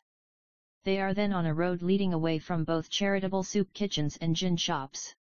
If they cultivate the love of grace and beauty in any direction, they cultivate also an ability for expressing such grace and beauty. If they follow the law of persistent demand for improvement in such grace or beauty, whether it be by the exercise of pen or tongue, of painting, or sculpture, or self-command, or polish of manner, or the art of actor, elocutionist, musician, or worker on stone, worker in metal, cultivator of plant, tree, flower, they will at last do something a little better than anyone else can do, in their peculiar way, and through their self-taught, peculiar method, and when they can do this, the world will gladly come to them, and bring them its dollars and cents, for what they can please it with. None of us know what is in us till we try to bring it out. A man, or woman, may go their whole life with some wonderful power, some remarkable talent which would benefit and please mankind, feeling it ever from time to time, struggling for expression in a desire to use it, in a longing to express it, yet having it ever forced back by that fatal thought, I can't. It's no use. It's ridiculous, the idea of my aspiring to such a thing. We are treasure boxes, holding wondrous powers. We brought these treasures with us into the world from an immeasurably far-off past, a past we may not compute, a past the spirit, born into being, the tiniest atom, the faintest movement, drawing to itself ever, age after age, through unconscious exercise of desire or demand, more and more of power, more and more of complex organization, more and more of variety of talent, more and more of the marvelous power coming through combination and recombination of element, until at last the man is born, the woman is born, blind at first, blind as millions now are regarding the wealth within them, blind to faith and belief in themselves, until the veil is pulled from their eyes, and then they shall soon spring up into gods, destined to a career of eternal life, eternal growth, and eternal and illimitable happiness. Chapter 4. Love thyself. Christ's precepts say, love thy neighbor as thyself. Some people incline to forget the two last words, as thyself, and infer that we should love others even better than ourselves. So far has this idea been carried that it has led in cases to entire sacrifice and neglect of self so that good may be done to others. There is a justifiable and righteous love for self.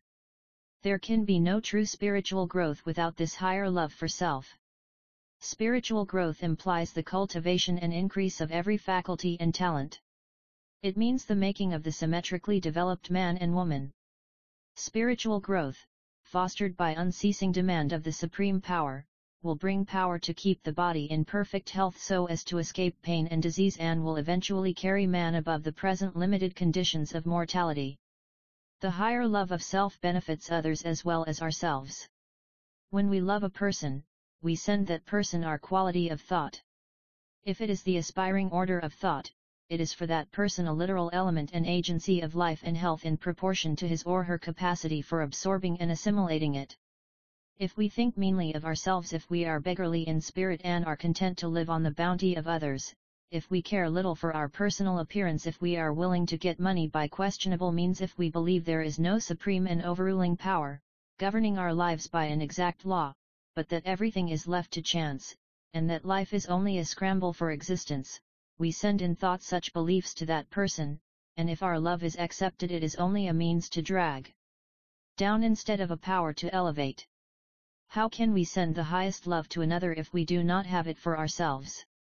If we are careless and unappreciative of the body's great use to us, if we never give it a thought of admiration or gratitude for the many functions which it performs for us, if we regard it with the same indifference that we may have for the post to which we hitch a horse, we shall send that same quality of sentiment and thought to the person of whom we think most, and the tendency will be to generate a similar disregard for themselves.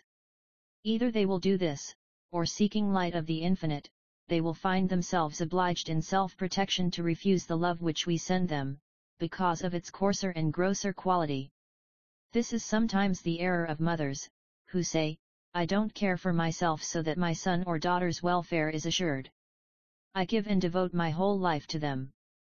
This means, I am content to grow old and unattractive, I am content to slave and drudge so that my children may receive a good education and shine in society. I am an old and decaying weather-beaten hulk and can't hold together much longer. The best use which I can make of myself is to serve as a sort of footbridge for them in the shape of nurse, grandmother, and overseer of the nursery and kitchen, while they are playing their parts in society. The daughter receives this thought with the mother's inferior, self-neglecting love. She absorbs and assimilates it. It becomes part of her being. She lives it, acts it out, and 30 years afterwards is saying and doing the same and laying herself upon the shelf with the rest of the cracked teapots for her own daughter's sake. Ancestral traits of character, as bequeathed and transmitted from parent to child, are the thoughts of the parent absorbed by the child. When in thought, desire, and aspiration we make the most of what the Infinite has given us, inclusive of these wonderful bodies, we shall have continual increase, and such increase will overflow of its own accord and benefit others. The highest love for self means justice to self. If we are unjust to ourselves, we shall be unavoidably unjust to those to whom we are of the greatest value. A general who should deprive himself of necessary food and give all his bread and meat to a hungry soldier, might in so doing weaken his body, and with his body weaken his mental faculties, lessen his capacity for command, thereby increasing the chances for the destruction of his entire army. What is most necessary to know, and what the Infinite will show us if we demand, is the value which we are to others. In proportion to our power for increasing human happiness, and in proportion as we recognize that power, will the needful agencies come to us for making our material condition more comfortable. No man or woman can do their best work for themselves or others who lives in a hovel, dresses meanly and starves the spirit by depriving it of the gratification of its finer tastes. Such persons will always carry the atmosphere and influence of the hovel with them, and that is brutalizing and degrading. If the Infinite worked on such a basis, would the heavens show the splendor of the suns? Would the fields reflect that glory in the myriad hues of leaf and flower, in plumage of bird and hue of rainbow? What in many cases prevents the exercise of this higher love and justice to self is the thought, what will others say, and how will others judge me, if I give myself what I owe to myself?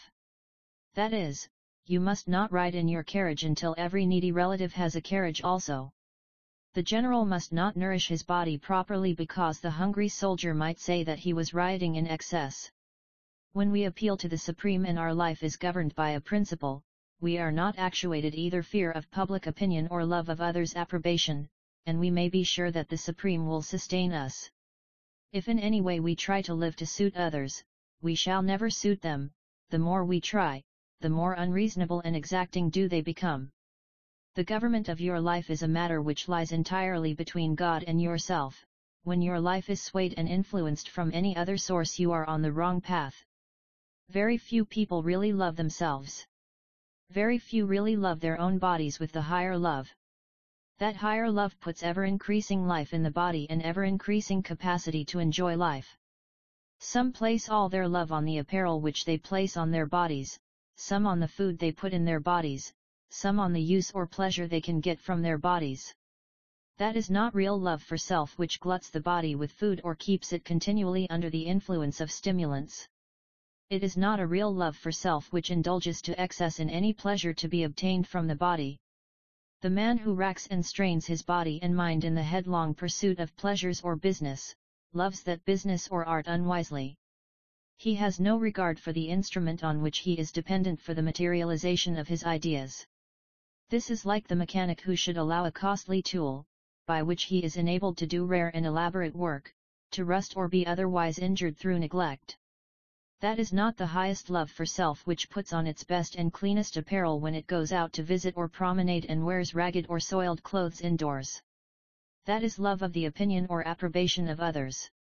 Such a person only dresses physically. There is a spiritual dressing of the body when the mind in which apparel is put on is felt by others. Whoever has it in any degree will show it in a certain style of carrying his clothes which no tailor can give. The miser does not love himself. He loves money better than self. To live with a half-starved body, to deny self of every luxury, to get along with the poorest and cheapest things, to deprive self of amusement and recreation in order to lay up money, is surely no love for the whole self. The miser's love is all in his money bags, and his body soon shows how little love is put in it. Love is an element as literal as air or water. It has many grades of quality with different people. Like gold, it may be mixed with grosser element. The highest and purest love comes to him or her who is most in communion and oneness with the infinite mind, is ever demanding of the infinite mind more and more of its wisdom. The regard and thought of such persons is of great value to anyone on whom it is directed. And such persons will, through that wisdom, be wisely economical of their sympathy for others and put a great deal of this higher love into themselves in order to make the most of themselves. Some people infer from their religious teachings that the body and its functions are inherently vile and depraved, that they are a clog and an encumbrance to any higher and more divine life, that they are corruptible food for worms, destined to return to dust and molder in the earth. It has been held that the body should be mortified, that the flesh should be crucified and starved and subjected to rigorous penance and pains for its evil tendencies. Even youth, with its freshness, beauty, vigor, and vivacity, has been held as almost a sin, or as a condition especially prone to sin. When a person in any way mortifies and crucifies the body, either by starving it, dressing meanly, or living in bare and gloomy surroundings, he generates and literally puts in the body the thought of hatred for itself. Hatred of others or of self is a slow thought poison. A hated body can never be symmetrical or healthy. The body is not to be refined and purged of the lower and animal tendencies, being made responsible and continually blamed these sins by being counted as a clod and an encumbrance, which it is fortunate at last to shake off.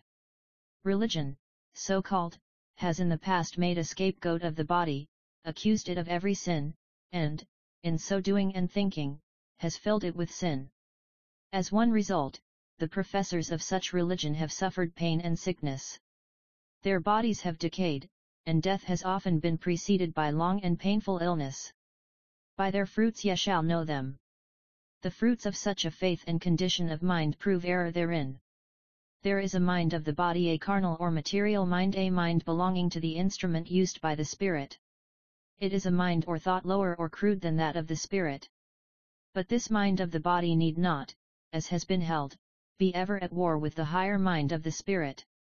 It can, through demand of the infinite, be made in time to act in perfect accord with the spirit. The supreme power can and will send us a supreme love for the body. That love we need to have. Not to love one's body is not to love one expression of the infinite mind. We are not inferring that you ought to have more than reasonable love for your body, or that you ought in any respect to do or act differently from your deeds, acts and thoughts as they are at present. Regarding others, ought is a word and idea with which we have nothing to do.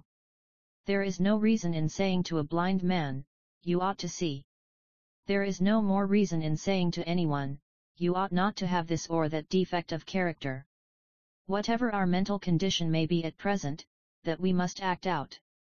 A man cannot, of his individual self, put an atom more of the element of love in himself than he now has. Only the infinite mind can do that. Whatever of in character and belief we have today, we shall act out today in thought or deed. But we need not always have that mind. The overruling mind will, as we demand, give us new minds, new truths, new beliefs, and as these supplant and drive out old errors, there will come corresponding changes for the better, in both mind and body. And these ever-improving changes have no end. There is to these changes but one gate, as there is but one road. That gate and road lie in an unceasing demand of the infinite to perfect us in its way. There is a natural body, and there is a spiritual body. In other words, we have a body of physical element which can be seen and felt, and we have another body which is intangible to our physical senses. When we are able to love, cherish, and admire our physical body as one piece of God's handiwork, we are putting such higher love element not only into that physical body but also into the spiritual body. We cannot of ourselves make this quality of love. It can come to us only through demand of the infinite. It is not vanity or that lower pride which values more whatever effect its own grace and beauty may have on others than it values that grace and beauty. The higher love for the body will attend as carefully to its external adornment in the solitude of the forest as it would in the crowded city. It will no more debase itself by any vulgar act in privacy than it would before a multitude. God gives one personal beauty and symmetry in physical proportions. Should not he or she, thus favored with a gift from the Supreme, admire these endowments? Is it vanity to love and seek to improve and increase any talent which we may find in ourselves? If God made man and woman in his own image, is it an image to be loved and admired, or regarded with hatred and distrust? Why, the religious belief of less than 100 years ago actually courted ugliness, and inferred that it was more creditable than beauty. Had some of those solemn-visaged professors been delegated to make an angel after their own ideal, they would have turned out a duplicate of themselves. The Infinite, as we demand, will give us wisdom and light to know what we owe to ourselves. People have been overridden with the idea of their duties to parent, relative or friend. The road to heaven has been marked out as one full of sacrifice and self-denial for the sake of others, and of little good or pleasure for self. If Christ should be taken as an example in this respect, we find a very different course inferred. When charged with lack of attention to his mother, he asked, "Who is my mother?" When the young man pleads, as an excuse for not immediately following Christ, that filial duty demanded he should go and bury his father, the messenger of a new and higher law said, "Let the dead bury their dead." In other words, if father or mother or sister or brother are steeped in a lifelong course of trespass and sin, if their lives have been one continual violation of spiritual law, bringing the inevitable penalty of disease and pain, if they are hardened and fossilized in their false beliefs, and regard your opinions as visionary and impractical, you cannot, without injury, have fellowship with them.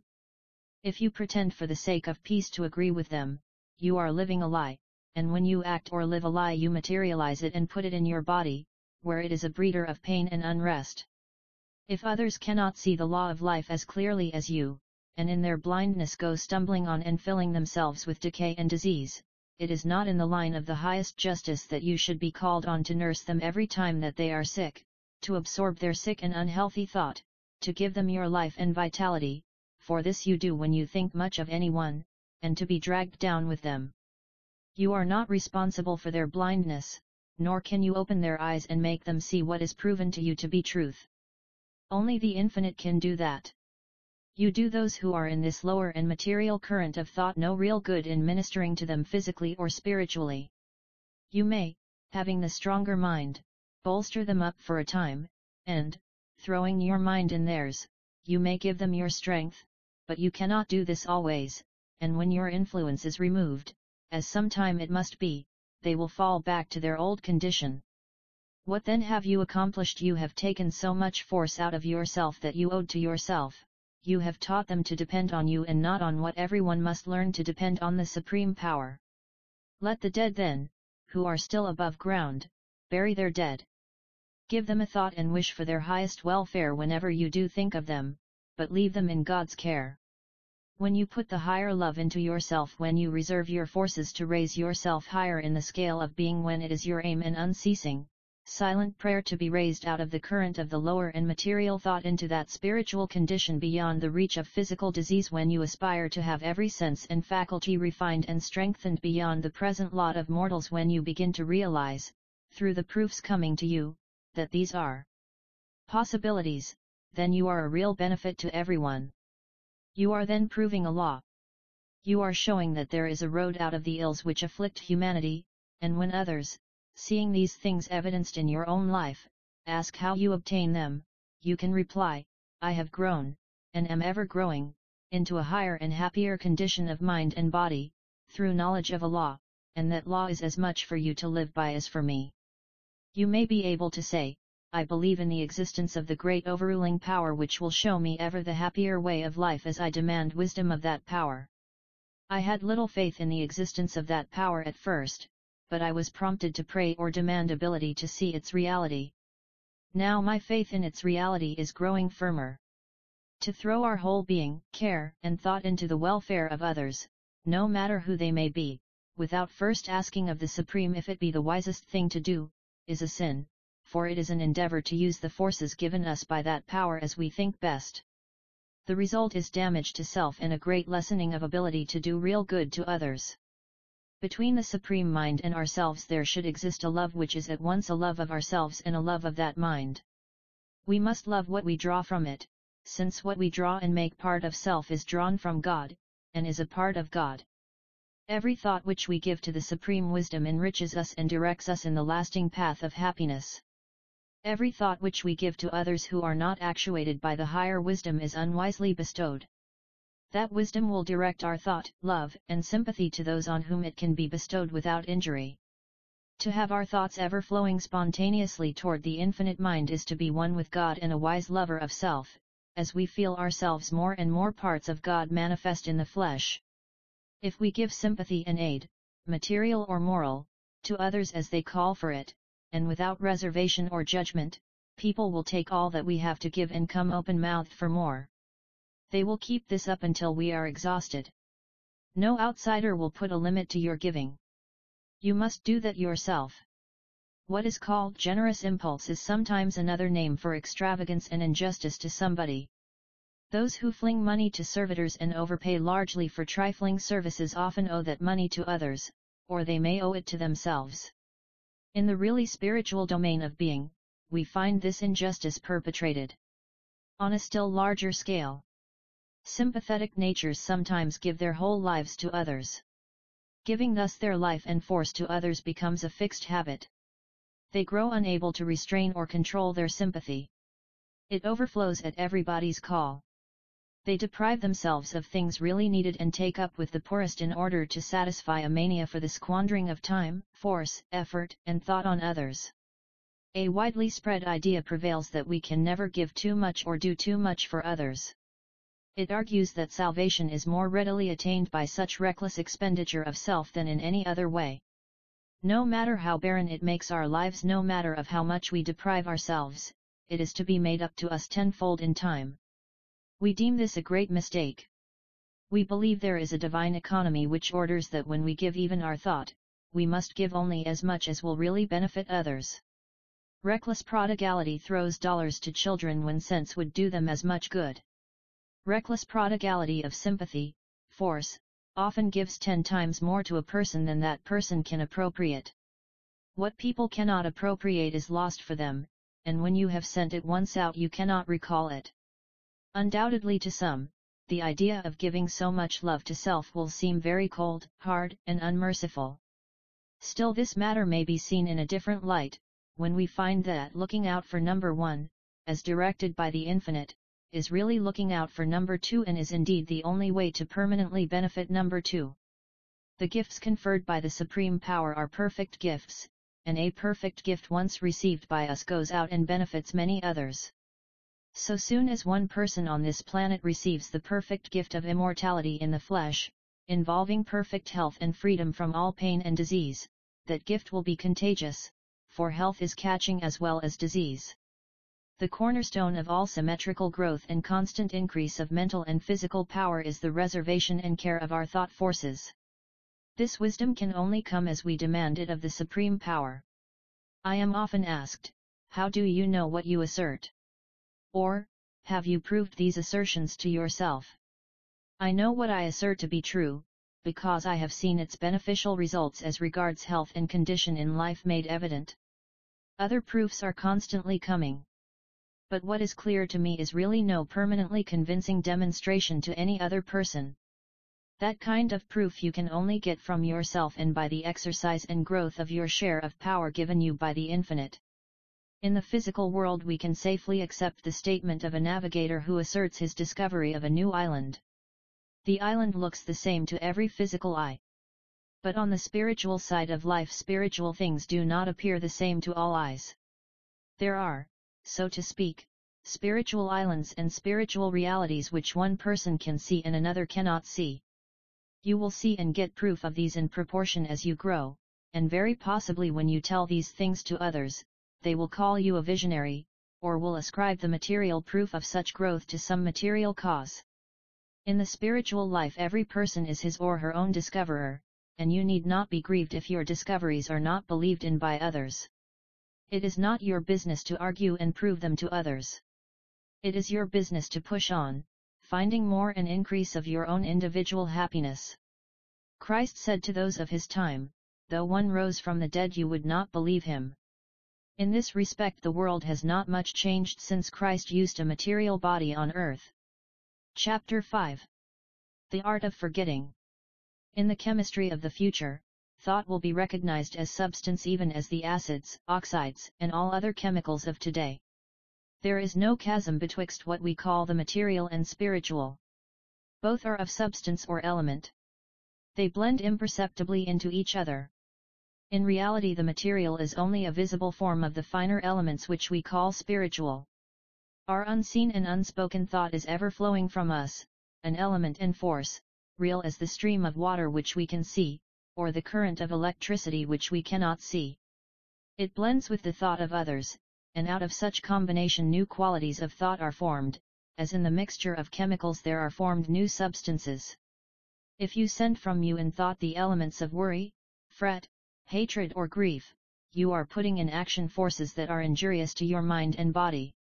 The power to forget implies the power of driving the unpleasant and hurtful thought or element, and bringing in its place the profitable element, to build up instead of tearing us down. The character of thought which we think or put out affects our business favorably or unfavorably, it influences others for or against us. It is an element felt pleasantly or unpleasantly by others, inspiring them with confidence or distrust. The prevailing state of mind, or character of thought, shapes the body and features. It makes us ugly or pleasing, attractive or repulsive to others. Our thought shapes our gestures, our mannerism, our walk. The least movement of muscle has a mood of mind, a thought, behind it. A mind always determined has always a determined walk. A mind always weak, shifting, vacillating and uncertain, makes a shuffling, shambling, uncertain gait. The spirit of determination braces every nerve and sinew, the thought element of determination fills every muscle. Look at the discontented, gloomy, melancholy, and ill-tempered men or women, who manifest in their faces the operation of the silent force, which is their unpleasant thought, cutting, carving and shaping them to their present expression. Such people are never in good health, for that force acts on them as poison, and creates some form of disease. A persistent thought of determination on some purpose, especially if such purpose be of benefit to others as well as ourselves, will fill every nerve with strength. It is a wise selfishness that works to benefit others along with ourselves. In spirit, and in actual element, we are all united. We are forces which act and react on each other, for good or ill, through what ignorantly we call empty space. There are unseen nerves extending from man to man, from being to being. Every form of life is in this sense connected together. We are all members of one body. An evil thought or act is a pulsation of pain thrilling through myriads of organizations. The kindly thought and act have the same effect for pleasure. It is, then, a law of nature and of science that we cannot do a real good for another without doing one also to ourselves. To grieve at any loss, be it of friend or property, weakens mind and body. It is no help to the friend grieved for. It is rather an injury, for our sad thought must reach its object, even if passed to another condition of existence, and is a source of pain to that person. An hour of grumbling, fret, or fear, whether spoken or silent, uses up so much element or force in making us less endurable to others, and perhaps making for us enemies. Directly or indirectly, it injures our business. Sour looks and words drive away good customers. Grumbling or hating is a use of actual element to belabor our minds. The force which we may so expend could be put to our pleasure and profit, even as the force we might use with a club to beat our own body can be employed to give us comfort and recreation. To be able, then, to throw off, or forget, a thought or force which is injuring us, is a most important means of gaining strength of body and clearness of mind. Strength of body and clearness of mind bring success in all undertakings. They bring also strength of spirit, and the forces of our spirits act on others whose bodies are thousands of miles distant, for our advantage or disadvantage. The reason is that there is a force belonging to all of us, separate and apart from that of the body. It is ever in action, and ever acting on others. It must be in operation at each moment, whether the body be asleep or awake. Ignorantly, unconsciously, and hence unwisely used, it plunges us into mires of misery and error. Intelligently and wisely used, it will bring us every conceivable good. That force is our thought. Every thought of ours is of vital importance to health and true success. And so-called success, as the world terms it, is not real. A fortune gained at the cost of health is not a real success. Every mind trains itself, generally unconsciously, to its peculiar character or quality of thought. Whatever that training is, it cannot be immediately changed. We may have trained our minds unconsciously to nourish evil or troubled thought. We may never have realized that brooding over disappointment, living in a grief, dreading a loss, fretting for fear this or that might not succeed as we wish, was building up a destructive force which has bled away our strength, created disease, unfitted us for business, and caused us loss of money and possibly loss of friends. To learn to forget is as necessary and useful as to learn to remember. We think of many things every day which it would be more profitable not to think of at all. The ability to forget is the ability to drive away the unseen force, thought, which is injuring us, and to change it for a force, or order of thought, which can benefit us.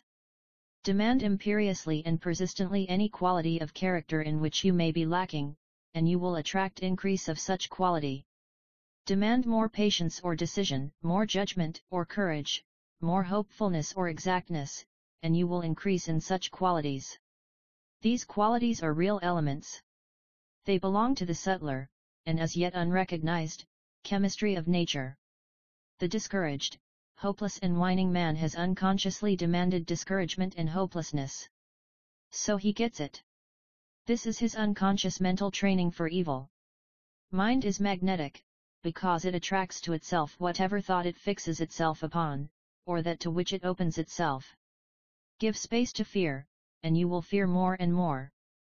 Cease to resist its tendency, make no effort to forget it, and you open the door and invite fear in, you then demand fear. Set your mind on the thought of courage, see yourself in mind or imagination as courageous, and you will become more stout of heart. You demand courage. There is no limit in unseen nature to the supply of these spiritual qualities. In the words, ask, and ye shall receive, the Christ implied that any mind could, through demanding, draw to itself all that it needed of any quality. Demand wisely, and we draw to us the best. Every second of wise demand brings an increase of power. Such increase is never lost to us. This is an effort for lasting gain that we can use at any time. What all of us want is more power to work results, and build up our fortunes. Power to make things about us more comfortable, to ourselves and our friends. We cannot feed others if we have no energy to keep starvation from ourselves. The power to do this is a different thing from the power to hold in memory other people's opinions, or a collection of so-called facts gathered from books, which time often proves to be fictions. Every success in any grade of life has been accomplished through spiritual power, through unseen force flowing from one mind, working on other minds far and near, and as real as the force in your arm which lifts a stone. A man may be illiterate, yet he may send from his mind a force affecting and influencing many others, far and near, in a way to benefit his fortunes, while the scholarly man drudges with his brain on a pittance. The illiterate man's is then a greater spiritual power. Intellect is not a bag to hold facts. Intellect is power to work results. Writing books is but a fragment of the work of intellect. The greatest philosophers have planned first, and acted afterwards, as did Columbus, Napoleon, Fulton, Morse, Edison, and others, who have moved the world, besides telling the world how it should be moved. Your plan, purpose, or design, whether relating to a business or an invention, is a real construction of unseen thought element. Such thought structure is also a magnet. It commences to draw aiding forces to it so soon as made. Persist in holding to your plan or purpose, and these forces come nearer and nearer, they become stronger and stronger, and will bring more and more favorable results. Abandon your purpose, and you stop the further approach of these forces, destroying also so much of unseen attracting power as you have already built up. Success in any business depends on the application of this law. Persistent resolve on any purpose is a real attractive force or element, drawing constantly more and more aids for carrying out that resolve. When your body is in the state called sleep, these forces, your thoughts, are still active. They are then working on other minds. If your last thought before sleep is that of worry, of anxiety, of hatred for anyone, it will work for you only ill results. If it is hopeful, cheerful, confident, and at peace with all men, it is then the stronger force, and will work for you good results. If the sun goes down on your anger, that wrathful thought will act on others, while you sleep, and bring only injury in return. Is it not a necessity, then, to cultivate the power of forgetting what we wish, so that the current which attracts the ill, while our body rests, shall be changed to the current which attracts the good alone? Today thousands on thousands never think of controlling the character of their thought. They allow their minds to drift. They never say of a thought that is troubling them, "I won't think of it." Unconsciously then they demand what works them ill, and their bodies are made sick by the kind of thought on which they allow their minds to fasten. When you realize the injury done you through any kind of troubled thought, you will then commence to acquire the power of casting it aside. When in mind you commence to resist such injurious thought, you are constantly gaining more and more power for resistance. "Resist the devil," said the Christ, "and he will flee from you." There are no devils save the ill-used forces of the mind. But these are most powerful to afflict and torture us. An ugly or melancholy mood of mind is a devil. It can make us sick, lose us friends, and lose us money. Money means the enjoyment of necessities and comforts. Without these we cannot do or be our best. The sin involved in love of money is to love money better than the things needful which money can bring. To bring to us the greatest success in any business, to make the greatest advance in any art, to further any cause, it is absolutely necessary that at certain daily intervals we should forget all about that business, art, or cause. By so doing we rest our minds, and gather fresh force for renewed effort. To be ever revolving the same plan, study, or speculation, what we shall do or shall not do, is to waste such force on a brain treadmill. We are in thought saying to ourselves the same thing over and over again. We are building of this actual, unseen element, of this thought, the same constructions over and over again. One is a useless duplicate of the other.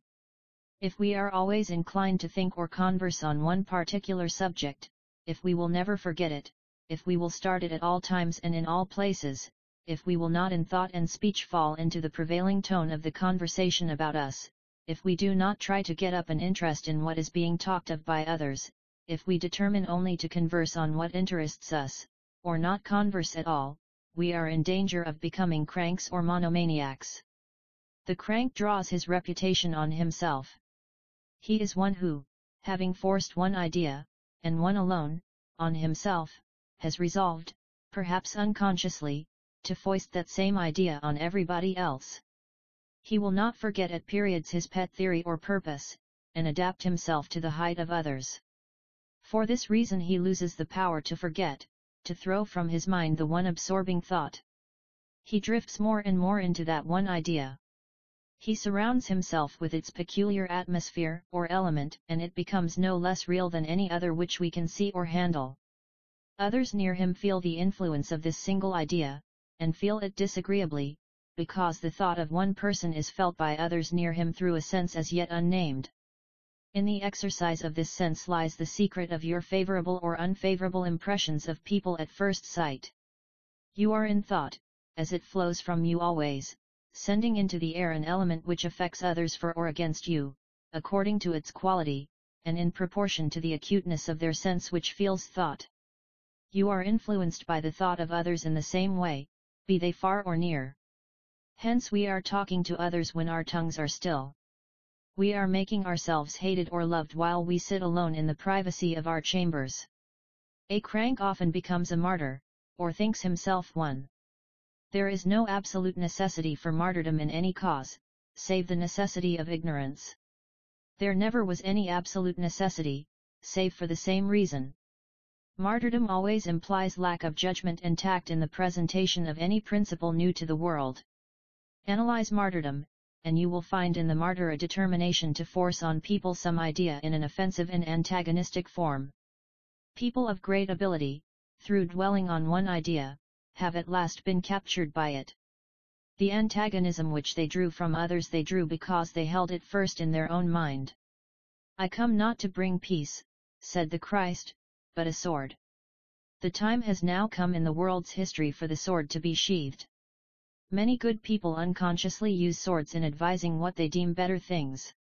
There is the sword, in thought, of the scolding reformer, the sword of dislike for others because they won't heed what you say, and the sword of prejudice because others won't adopt your peculiar habits. Every discordant thought against others is a sword, and calls out from others a sword in return. The thought which you thus put forth is the thought that you receive back, and it is therefore after the same kind.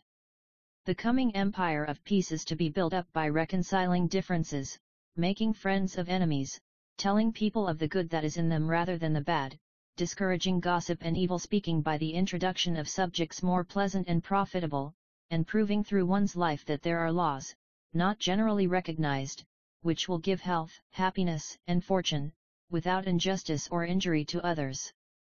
Its advocate will meet the sick with the smile of true friendship, for the most diseased people are always the greatest sinners. The most repulsive man or woman, the creature full of deceit, treachery, and venom, needs your pity and help of all the most, for that man or woman, through generating evil thought, is generating pain and disease for himself or for herself. You are thinking of a person unpleasantly from whom you have received some slight or insult, an injury, or injustice. Such thought remains with you hour after hour, perhaps day after day. You become at last tired of it, yet cannot throw it off. It annoys, worries, frets, sickens you. You cannot prevent yourself from going round on this same tiresome, troublesome track of thought. It wears out your spirit, and whatever wears the spirit, wears also the body. This is because you have drawn on yourself the other person's opposing and hostile thought. He is thinking of you, as you are of him. He is sending you a wave of hostile thought. You are both giving and receiving the blows of unseen elements. You may keep up this silent war of unseen force for weeks and, if so, both are injured. This contest of opposing wills and forces is going on all about us. The air is full of it. The struggle to forget enemies, or to throw out to them only friendly thought, is then as much an act of self-protection as to put up your hands and ward off a physical blow. The persistent thought of friendliness turns aside thought of ill will, and renders it harmless. The injunction of Christ to do good to your enemies is founded on a natural law. It is saying that the thought or element of good will carries the greater power, and will always turn aside and prevent injury coming from the thought of ill will. Demand forgetfulness when you can only think of a person or of anything with the pain that comes of grief, anger, or any other cause. Demand is a state of mind which sets in motion forces to bring you the result needed. Demand is the scientific basis of prayer.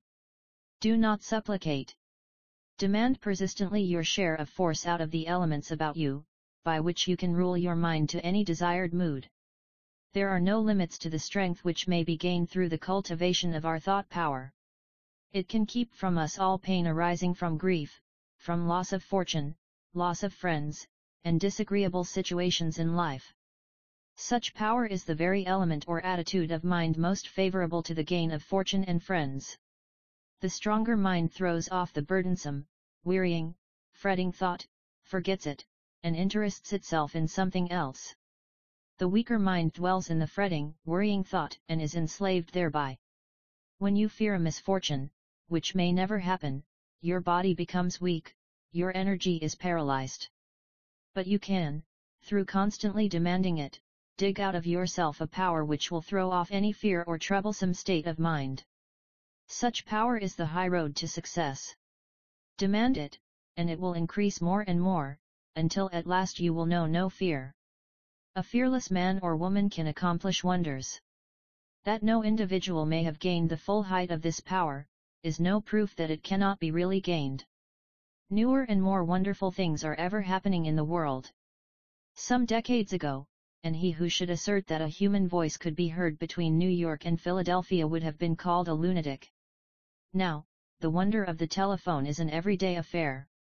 The powers, still unrecognized, of our thought will make the telephone of trivial importance. Men and women, through cultivation and use of this power, are to do wonders which fiction dares not or has not put before the world. Chapter 6. Spells, or, the law of change. A condition of mind can be brought on you, resulting to you in good or ill, sickness or health, wealth or poverty, by the action, conscious or unconscious, of other minds about you, and also through the thought suggested to you by objects or scenes about you. This is the secret of what in former times was called the spell. Through the action of thought a state of mind can be brought on any person which may make them act conformably to such thought. The spell is a matter of everyday occurrence in some form or other. To remain for an hour in sight of grand scenery casts on the mind a spell of pleasurable thought. To remain for an hour in a vault surrounded by coffins and skeletons would, through the associations connected with such objects, cast on you a spell of gloom. To live for days and weeks in a family, all of whose members hated you, or were prejudiced against you, would most likely cast on you a spell of depression and unpleasant sensation. To live in a family whose members were always sending you warm and friendly thought would produce a spell of pleasurable sensation. If, when sick, you are obliged to remain for days and possibly weeks in the same room, your mind will become weary of seeing continually the same objects in it. Not only is the mind wearied at sight of these objects, but the sight of each one, from day to day, will suggest the same train of thoughts, which also soon becomes wearisome.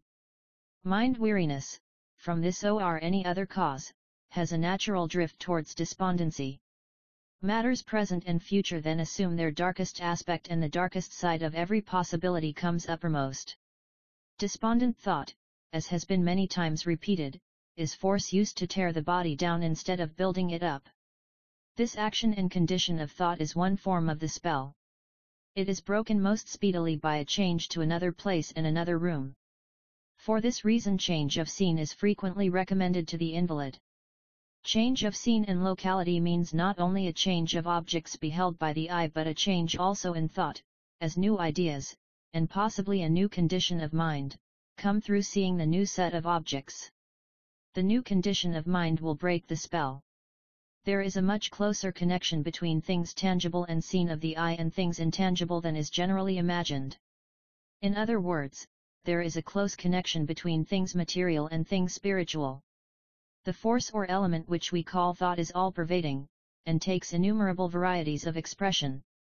A tree is an expression of thought as well as a man, and so are all that we call inanimate objects. There is not a thoroughly dead or inanimate thing in the universe, but there are countless shades of life or animation. Many things seem dead to us, as a bone or a stone, but there is a life or force which has built that bone or stone into its present condition, and that same life or force, after that bone or stone has served a certain purpose, will take it to pieces again and build its elements into other forms. The unbuilding process we call decomposition. It matters not if the stone change or rid itself of but one atom in 1,000 years. Time is nothing in the working of nature's forces.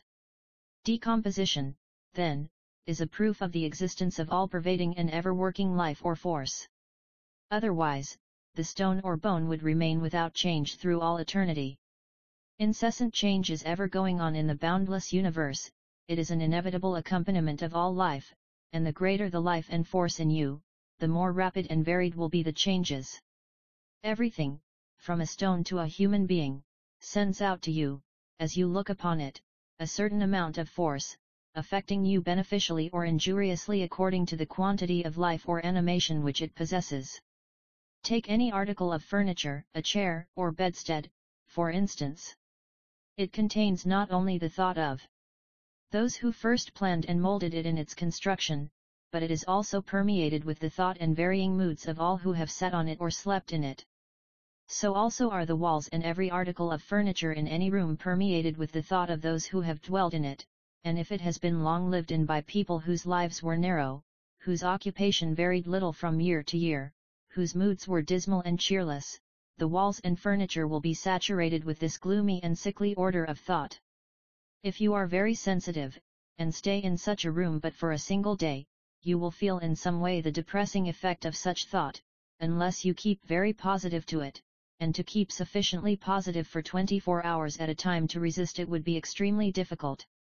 If you are in any degree weak or ailing, you are then most negative or open to the nearest thought element about you, and will be affected by it, in addition to the wearying mental effect, first mentioned, of any object kept constantly before the eyes. It is injurious, then, to be sick, or even wearied, in a room where other people have been sick, or where they have died, because in thought element all the misery and depression, not only of the sick and dying but of such as gathered there and sympathized with the patient, will be still left in that room, and this is a powerful unseen agent for acting injuriously on the living. Those simple savages who after a death burn not only the habitation but every article used by the deceased when alive, may know more of nature's injurious and beneficial forces than we know. Living more natural lives, they unconsciously act according to the law, even as animals in their wild and natural state do, thereby escaping many of the pains and discomforts of the artificial life which we have made both for ourselves and the animals that we domesticate. People who have some purpose in life, who travel a great deal, who are ever on the move and in contact with different persons and places, have, you will notice, more vitality, more energy, and physically preserve a certain freshness not evident with those who follow year after year an unvarying round of occupation, carrying them day after day to one certain locality, whether office or desk or workman's bench, just as a pendulum oscillates from side to side.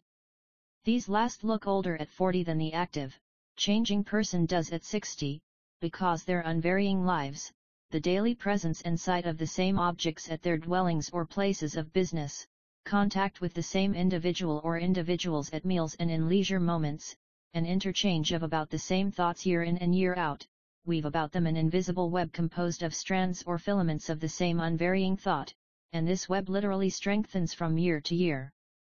Exactly as strand after strand of wire laid together will form at last the massive bridge supporting cable. But the unseen cable so made binds people more and more firmly to the same place, the same occupation, and the same unvarying set of habits. It makes them dislike more and more even the thought of any change. It is another form of the spell which they have woven for themselves. It is the sure result of always keeping your state of mind unchanged. We do not live on bread or meat alone. We live also largely on ideas. The person ever planning and moving new enterprises, the person who throws his force into beneficial public movements, and from either of these causes is led into a varied and ever-changing contact with individuals, receives and puts out a far greater variety of thought than the man who lives continually in a nutshell. There is a time and use for retirement and solitude. There is a time and use for contact with the world. It is desirable to establish the golden mean between the two. The person whose range of life and movement is narrow, who is doing nearly the same thing and seeing nearly the same things and people from year to year, has a tendency to feed mostly on the same old set of thoughts and ideas. Out of himself he generates the same order of old, stale notion and expression. Start him in a certain train of idea or association and he tells you time after time the same old story, forgetting how many times he has told it you before. He has about the same forms of expression for every occurrence and every hour of the day. He regards the world and things generally as about worn out. Lacking in life and variety of thought himself, he regards everything else as lacking in life and variety. For life is to us exactly as we see it through the spectacles which we so often unconsciously make to look at it. If our mental spectacles, through living unaware in violation of the law, are blurred, cracked, discolored, and dim, the whole world will to us seem blurred, discolored, and dull in hue. Such a person ages, as we term it, very rapidly, because his physical body is as much an expression of his daily and prevailing order of thought as the apple is an expression or part of the apple tree. Feeding and living on the same set of ideas continually is analogous to feeding continually on a most limited variety of food. Both bring on disease. In some of the English prisons what are called oatmeal sores afflict the prisoners through being fed so much on that single article. But the average mental condition shows itself on the body far more rapidly than any result from material diet. It is feeding on the same stale set of ideas, aided by living continually amid the same physical surroundings and with the same individuals, who are likewise subsisting mentally on the same stale mental diet, that whitens the hair, stoops the shoulders, wrinkles the face, and causes shrinkage of tissues and bodily inertia and weakness. Our land is full of people who at 45, through this cause, look older than others of 65. It is full also of young men and women in a physical sense, who, through their poverty of idea and lack of real life, will be old, worn, and haggard within 20 years. They are in substance as much old fogies, grannies, and daddies now as are those whom they ridicule as such. They are traveling in the same narrow rut of idea. Slang phrases and worn-out chaff, borrowed from others, constitute 4/5 of their talk and probably 5/6 of their thought. To this class also belong many who are deemed of a high order intellectually, or of more culture, whose thought after all is very largely a repetition of what they have heard or read, who look up to and idolize some human authority, living or dead, and have really very few ideas of their own, not possibly because new ideas occasionally do not suggest themselves to them, but they have not the courage to secretly entertain and familiarize themselves with such ideas. They smother them. They succeed at last in killing them and putting out the little light endeavoring to shine on them. When you destroy or so kill out of yourself the capacity for truthful idea to act upon you, you are killing also your body by degrees. You are cutting off the only source of new life for the body. Of this order of minds the only claim to youth lies in that physical freshness belonging to the earlier growth and life of the body, which, owing to their mental condition, will fade in 20 years as surely as the absence of sunshine and water will soon wither the young and growing plant. Such are now unconsciously weaving for themselves the web and spell of age and decay. A constant renewal of physical life lies only in a never-ceasing change of mental conditions. New ideas beget newer and fresher views of life. There are millions on millions of truthful, new ideas ready to come to us, provided we keep the mind in the proper state to receive them. We have not to plod and study hard to receive them. There is no hard study in the kingdom of God or the kingdom of infinite good. If in the line of communication with that kingdom, we shall ever receive new thought, as the plant receives the sunshine and air, and like the plant just as much as suffices to give us life for the day and the hour. Every mind is now, or is to be at some period of its existence, not possibly in this present physical existence, a fountain for the reception of such new idea. But new thought cannot come from books or from the ideas of others. These may for a time serve to start you on the road, or as temporary props or helps. But if you depend altogether on books or people for new thought, you are living on borrowed life. You, in so doing, keep your own mind closed to the inflowing of the element which its own individual needs call for, which is for it alone and for no other mind. You must draw your own sustenance from the infinite reservoir of truthful thought.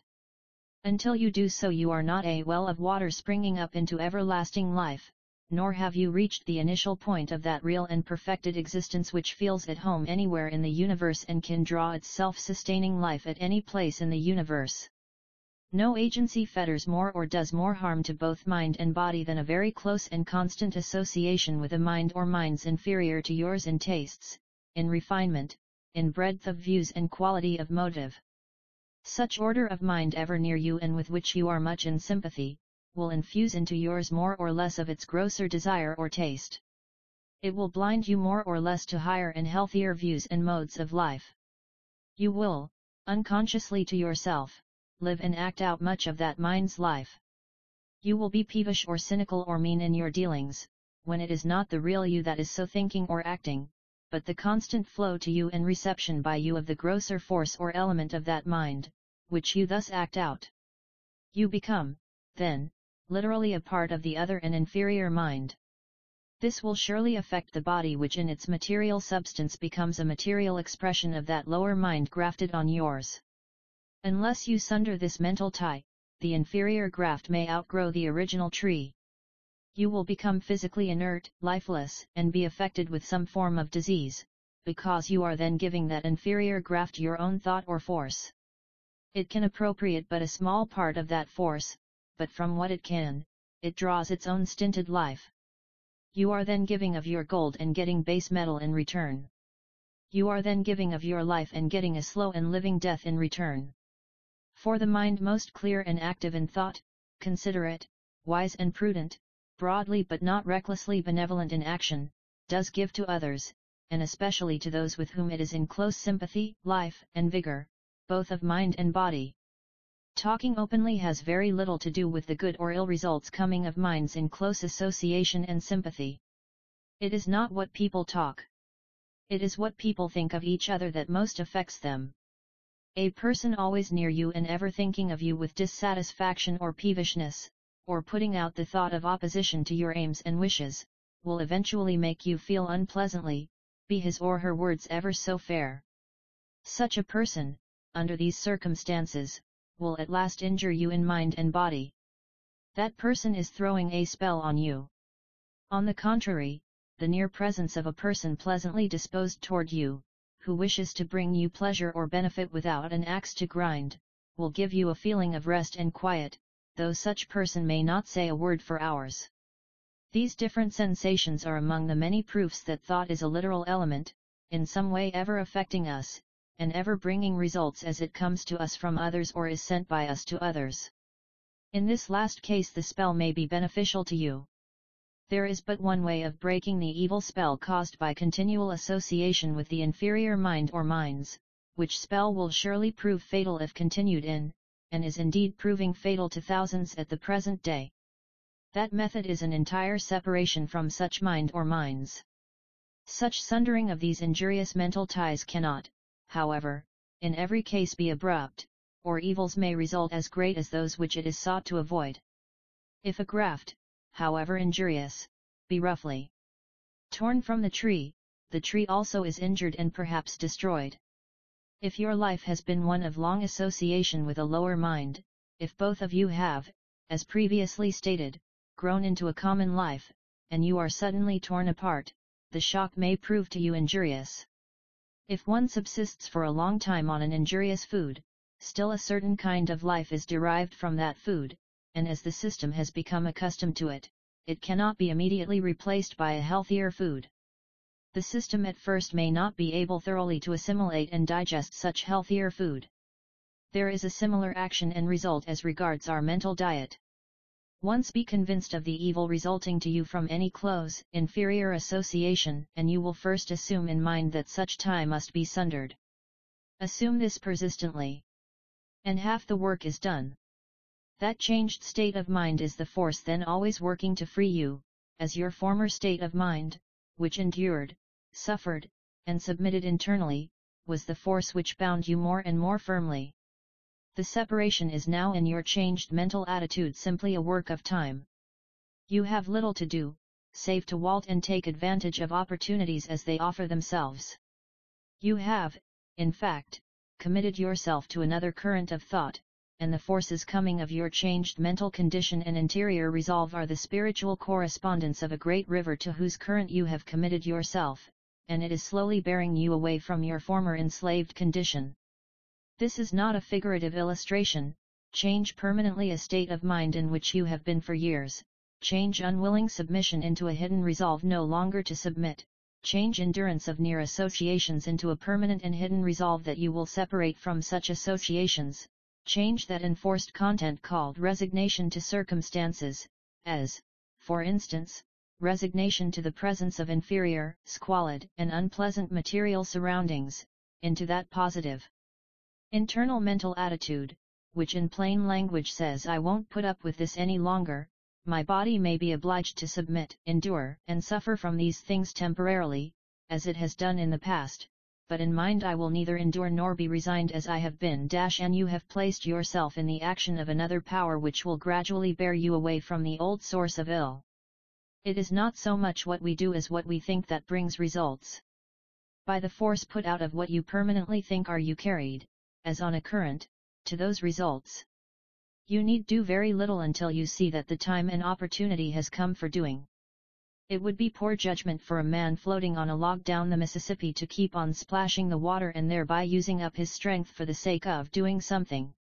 He had better remain quiet and take the chances of being picked up by a passing boat or steamer, or wait until he sees an opportunity of catching on to some near projecting headland. Then such strength as he may have been able to reserve will be used to some purpose. When you are in the right current of thought, you need in similar manner to reserve your strength until you meet the opportunity which that current will bring you, for as many injured through unwise and overmuch doing as by too little. If you don't know what to do, wait. When you wait till your hurry is over, you may see what really needs to be done. Above all things, in any emergency or experience such as is suggested here, demand daily and hourly in silent thought the aid of a higher wisdom and divine power. There must come response to such demand. I do not assume to lay down a certain unbending rule to govern every individual life. Every individual life, when it places itself in the line of communication with its higher wisdom through a persistent mental attitude, asking silently for such wisdom, will make its own methods for riddance of the ills from which it desires to free itself, and such methods belong to it individually, nor can they safely be copied and used by anyone else. The spirit of infinite good does not reveal itself alike to any two persons. The besetting error of our time is to copy or imitate other people's methods in everything, or to become blindly obedient to a book or the mind that wrote a book. Your mind, ever asking for wisdom and truth, is a power beyond any book and is now, or is to be, the reservoir into which ideas will flow which are different from those contained in any book. The power which generates and suggests new ideas is ever coming to the world. The book does not advance after it is written. But the mind which put ideas in that book may be ever going ahead and finding new meanings and broader interpretations for what it wrote years before. If you wish to find out regarding the latest developments in chemistry or any material science, you do not have recourse to the books written 100 years ago about such matters. You get the latest work on these subjects, and if possible you will go farther and get access to those now making such sciences their special studies, seeing that they may know something regarding them never yet written. So even now in your own kingdom of mind there may be ideas and truths beyond any ever written, which you reject as mere imaginings, or dare not assert either by word or act for fear of ridicule or opposition. A book, like Paul, may plant new ideas in your mind, an individual like Apollos may water such ideas, but the awakened God in yourself can alone give the increase. Complete isolation from their kind and loneliness is one terrible fear besetting some who live in associations which are really not congenial to them, but from which they dare not separate for fear of that loneliness. Try not to fear this. Permanent solitude is not in the order of nature for anyone. Minds alike in thought were made to mingle and give each other pleasure.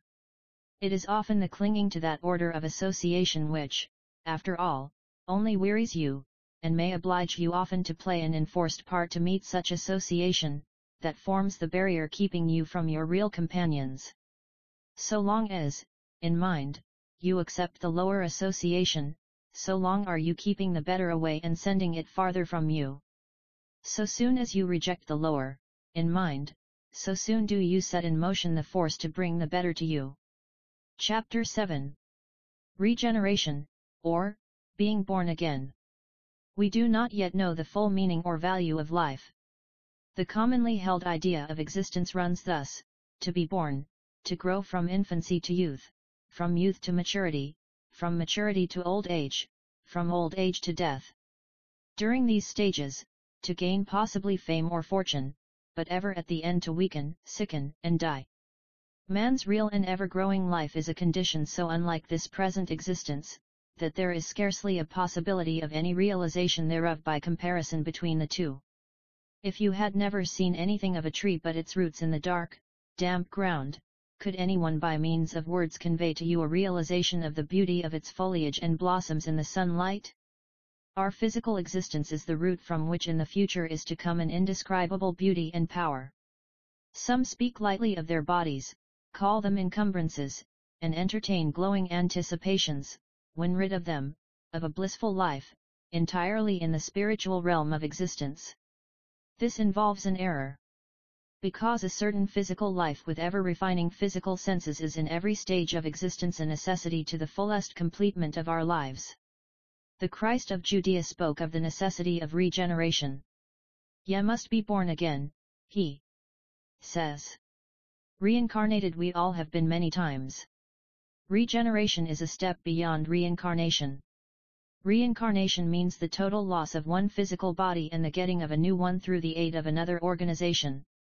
Regeneration means the perpetuation of an ever-refining physical body without that total separation of spirit and body called death. The cruder the spirit, the longer were the intervals of time between its getting for itself a new physical body through reincarnation. As the spirit was quickened and gained power, these intervals became less in duration, numbering years in place of centuries. With still greater increase of power the spirit will seek the regenerative instead of the reincarnative process of perpetuating its life of the physical senses. A spiritualizing and refining power has ever been and ever will be working on this planet.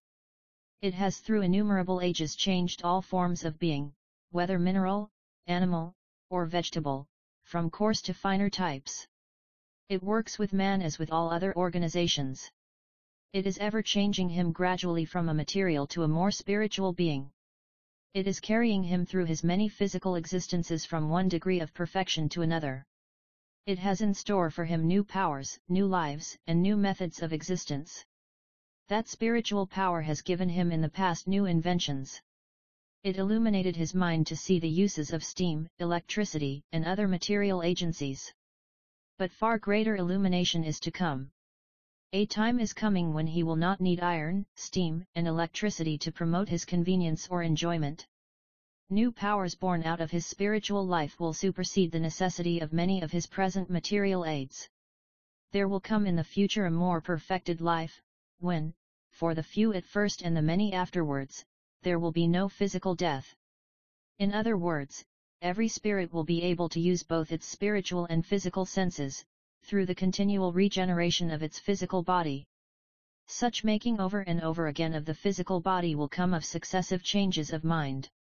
There will be continual separations from one old state of mind after another and entrances into new. We shall ever through regeneration be born into new individualities. Regeneration may supersede reincarnation, because of our coming into a higher order of life, or receiving and being built of a higher order of thoughts.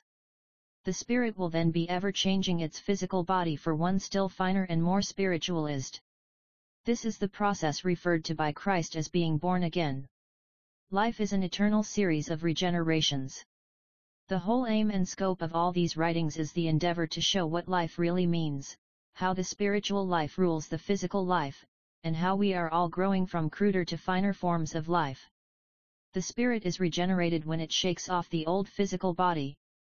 It shakes off an old body because it is tired of carrying an instrument through which it cannot express itself.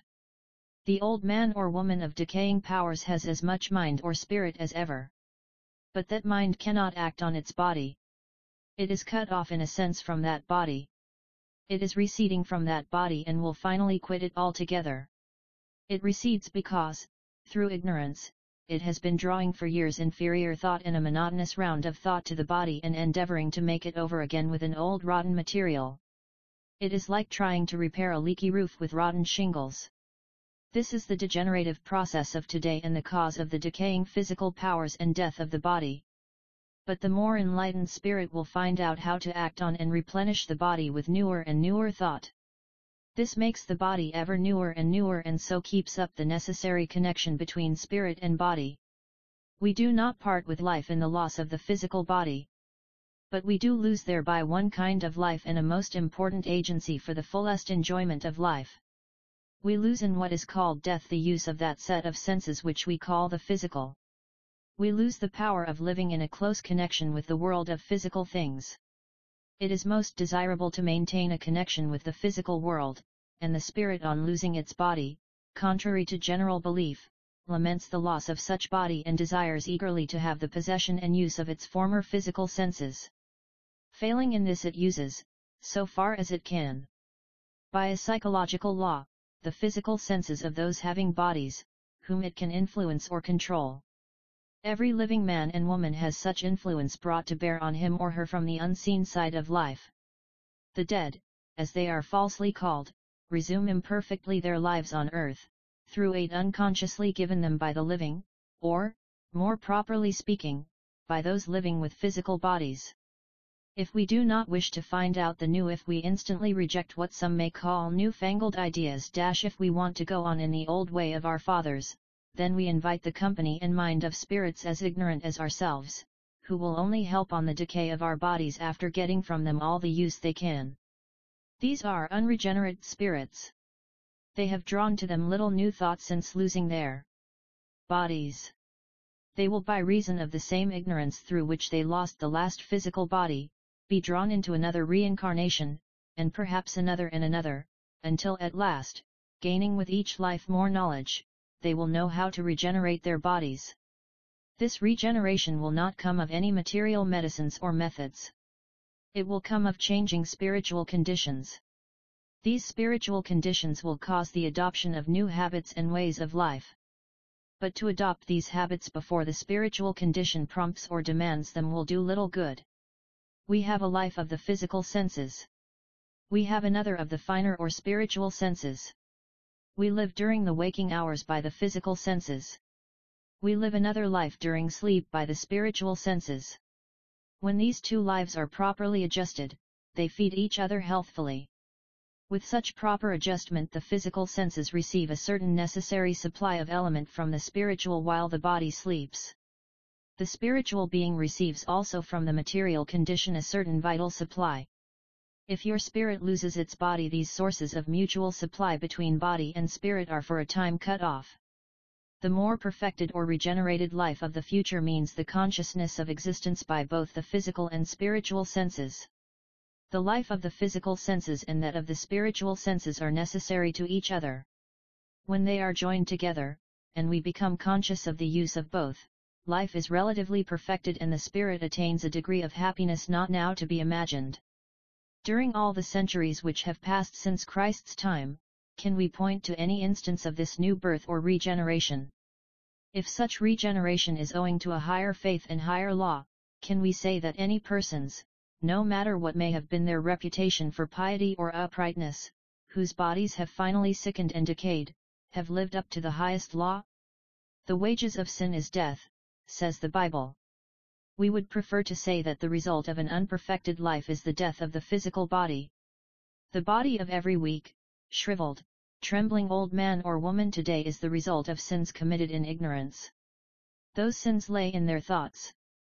Out of such thought as it attracts the spirit builds first its spiritual body.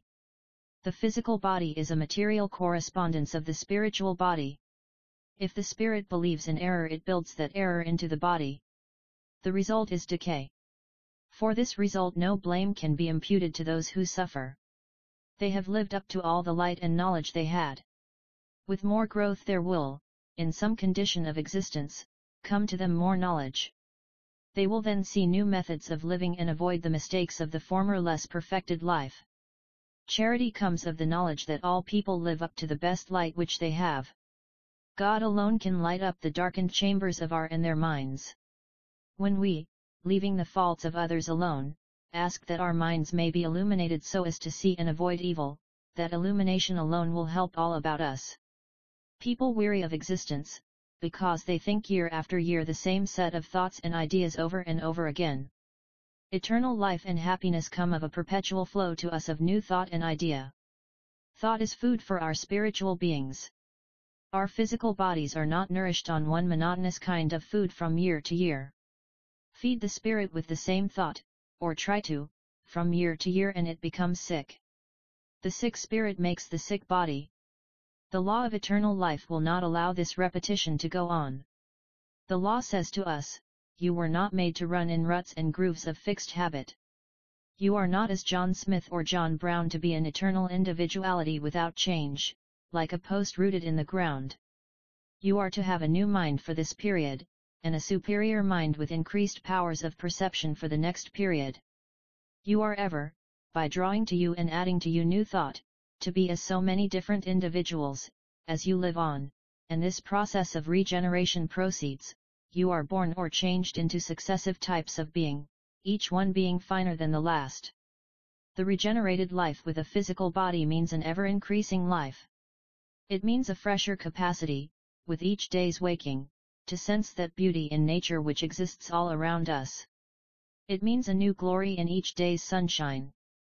It means a repose and restfulness whereby we can sit still and feel the spirit which animates the tree, the leaf, the ocean, the rivulet, the star, the flower, and every natural expression of the infinite mind.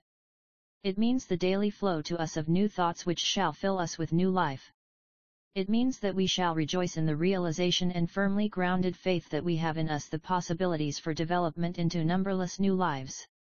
It means that power of so losing our material self in any effort which we may make that all sense of time shall vanish and ennui and mental weariness shall be destroyed.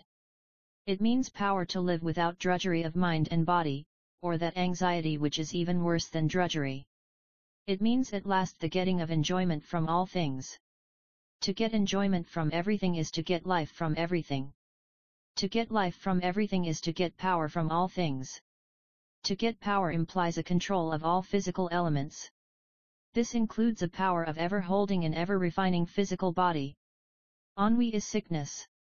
When we don't know what to do with ourselves, when we try to kill time and everything seems flat, stale, and unprofitable, we have temporarily lost our hold of the great fountain of life, the supreme mind and power. We are absorbing the wearied thoughts of thousands around us, who think the same thing from day to day and from year to year, whose minds in their play are treadmills, who are trying to get life, exhilaration, and variety entirely out of physical things. The true and regenerative life cannot be obtained from material things. That is the reason why all that money can buy fails to satisfy. The monster of discontent and ennui rages as much in the palace as the hovel. Solomon was in the claws of this beast when he said, "Vanity of vanities, all is vanity." That exclamation is a libel on the infinite mind. It came from the Jewish king, because he was trying to get life and happiness out of wood and stone and metal and flesh and blood and all things material. It cannot be done. But when, through demand of the Supreme, you get new thoughts, the material thing of yesterday seems to you as a new thing of today. The very rock which you passed yesterday has a new idea associated with it today. It may not be an idea which you can put in words. It is something which you feel rather than think. Myriads of thoughts, coming at the physical sight of all material things about us, are so felt, but can neither be talked out nor written out. The regeneration of the body comes in response to our increasing demand of the supreme power to be led in the path of the highest wisdom. It comes of a courage gained at last of persistent demand, whereby we shall dare to trust entirely to that power. This it is doubtful if any can do at present.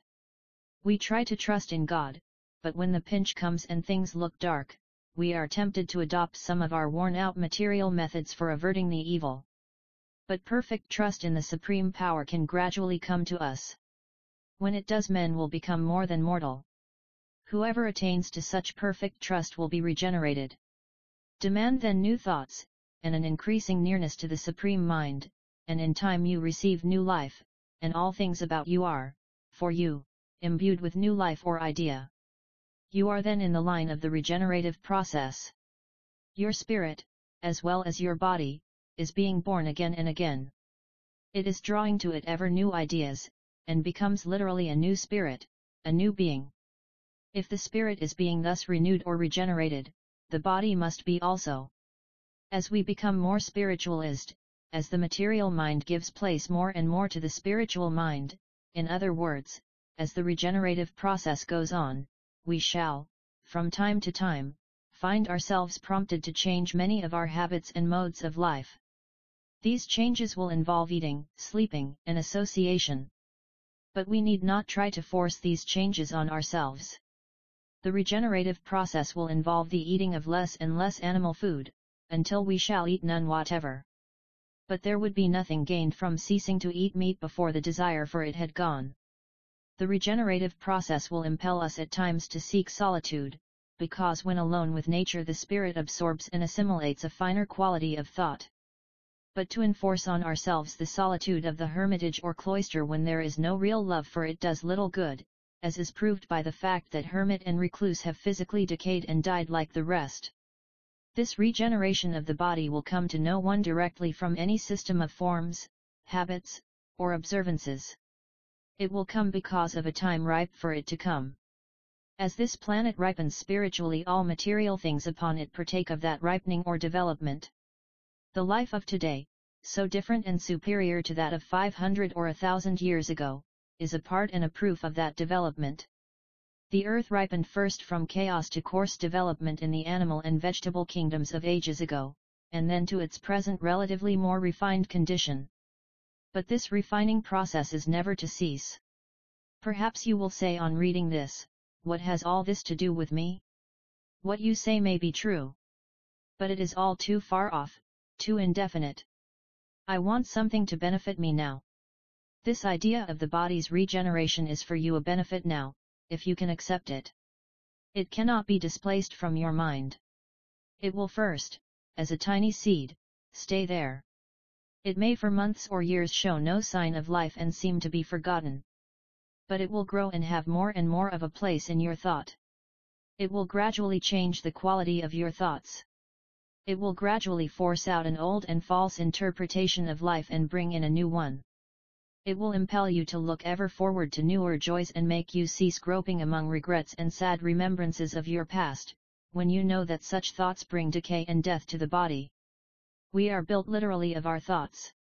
When we realize that our regrets, our envyings and jealousies, our borrowings of trouble, or our morbid contemplations of subjects ghastly and sickly, are literally things, and bad things, actually put in our bodies, as such thoughts, materializing themselves from invisible to visible element, turn into flesh and blood, and that is so built into ourselves they bring us pains, aches, weakness, sickness, wrinkles, bowed backs, weak knees and failing powers. We have a good and tangible reason for getting rid of them. The body of a person given over to melancholy will be literally built of gloomy thoughts materialized into flesh and blood. When a girl realizes more and more clearly that jealousy, peevishness, and pettish pouting moods will spoil her good looks and complexion, she will make efforts to rid herself of such thoughts. They will destroy her body. The infinite power for good wants all things and all people to be beautiful, healthful, and symmetrical, and intends ever to increase this beauty, health, and symmetry. It works through a continual process of regeneration to keep them so. If it cannot effect such perpetual life and beauty with one physical organization, it mercifully lets it go to pieces and gives the spirit another. When a man realizes that his angry mood, or his covetous mood, or his grumbling mood represents so much material put in his body, and that such element will give his body pain and make it sick, he has a good strong reason for having some care as to what his mind runs on, and for making the inside of the platter clean. Let us remember, so far as we can, that every unpleasant thought is a bad thing literally put in the body. Are some people unpleasant to us? Do their airs or affectations, or their stinginess or dishonesty, or their domineering manners, or their coarseness and vulgarity, offend us? Well, let us try and forget them.